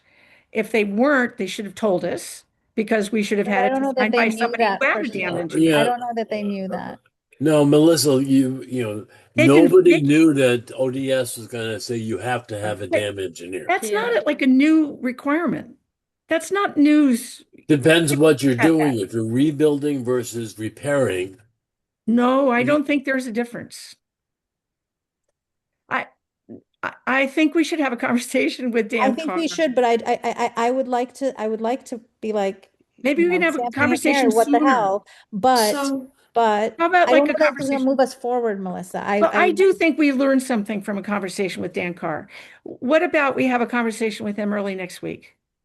can I propose something? I'll be calm. No, I just would like to propose and explain something a little bit. So I put this item on the agenda because I knew I was having a site visit with these engineers. Which I engineer? didn't know geotechnical engineer, the Who are they? geotechnical engineers from GeoEngineers. That's the item on the agenda. No, I know, Cranberry but Bog who are Records. they? well, They're geotechnical a- engineers, and the consulting company is called GeoEngineers. So I put this item on the agenda, not knowing what the follow-up from that site visit would be, right? I put it on the agenda. I get a phone call this week. I'm just reporting to you what happened. I don't think really much action should be taken until I'm able to present to the commission in an organized way what is going on. I didn't intend to just like drop a bomb and then make a bunch of decisions. I want to be well thought out and I want to be able to distribute documents and correspondences and recommendations and summaries to you all so that we can make informed decisions going forward and, looking backwards. So I feel like the discussion tonight isn't really going to be productive because I haven't had the chance to give you guys the opportunity to review everything. So I would just propose that before we really do anything else, you just allow me the ability to give you those documents and summaries before we do anything. And then we can talk about it at the next meeting as long as we want. But I feel like, I just haven't had the opportunity to get you that. I do think it would be good to have a conversation with Dan. We've talked to Dan before. He's been involved the entire time. He did the original design. He did the phase 1 revisions. He got the turf reinforcement mat through ODS happily. They were fine with that. He's been involved right the whole way. I don't see why. Melissa, you're right, but right now let's get our ducks in a row so Well, we that know should what be the argument part of is. that process. So, well, we need our information and contracts and the I'd like recommendations to have all the that we have information in before we hand. have a conversation. All Megan's point right. is well taken. Let's get all Yeah, Okay. I agree. All right. Okay, fine. I would like to review the Sumco. I'd like to have a copy of the Sumco Yeah, contract. I Thank you. can send a follow-up email or link to everything probably Yeah. early next week. So you'll have time to review everything. Sounds good. All right. And then maybe you can give us an update on when the H&H study will be done. That'd be good. Mhm. Because didn't we contract with them like last fall?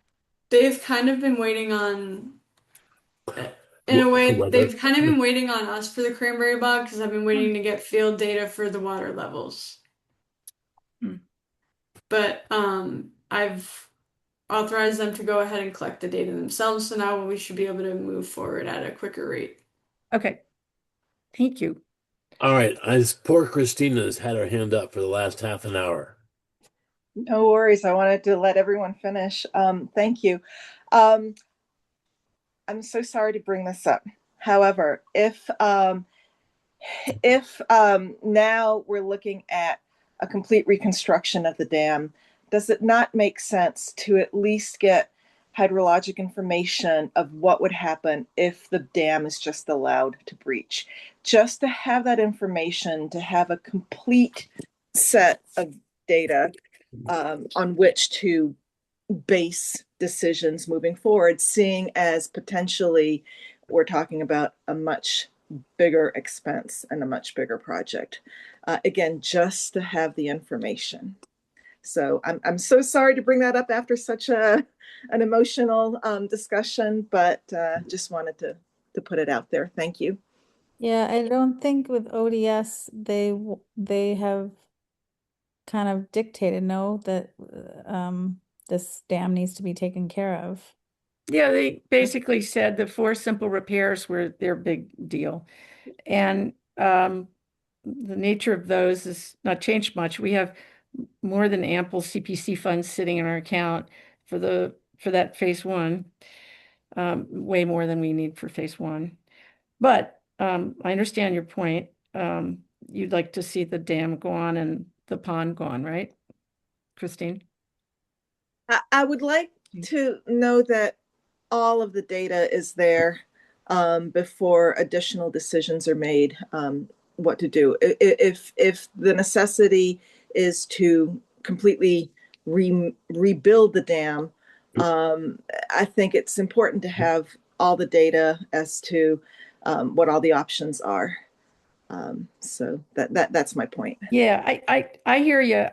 I don't think that the project scope is that dramatically changed from the phase 1 scope, just because we have deeper, holes. But I mean, we have a few holes that are worse than we thought, but it's not like the whole dam is about to collapse. We have some areas of special vulnerability. So, I mean, the difference between what we're going to have to do now and what we thought we would have to do as of last summer is probably a little more, but it's not, it's not a whole new project. Anyway, I was in favor way back when on allowing Horsley and Witten. I was in favor of the add-on to have them give us some consulting on whether, what the pros and cons of dam removal would be. But apparently we didn't have the money in the budget, and that didn't get added, which surprised me, but that's what happened. All right, enough of this. Okay. Item 13, LSC updates. I'm assuming these are pretty short. Bluebird boxes? Already did that. We already did that, and the second point is Zoo New England didn't get the money. Oh, that's just a point of information. You're right. Okay. Yep. And then the last topic was the select board requesting our presence And on we the talked about 14th of that. April. Yep. And Megan's going to inquire if we can advertise before that meeting so that there's not a delay for the LSC position. Right. And we'll go from there based on what they say. I move to adjourn today's meeting. Second. Third. Let's hang on a little long. No. So Sylvia. Yeah. Melissa? Are we voting? But yes. We're voting right now. Oh, aye. And so Sylvia, did I get an aye from you? Yeah, I. Okay. Nick? Aye. Navneet? Aye. Chair votes aye. The meeting is closed. Good Thank night, you. everybody. Thank you. Adjourned. Night.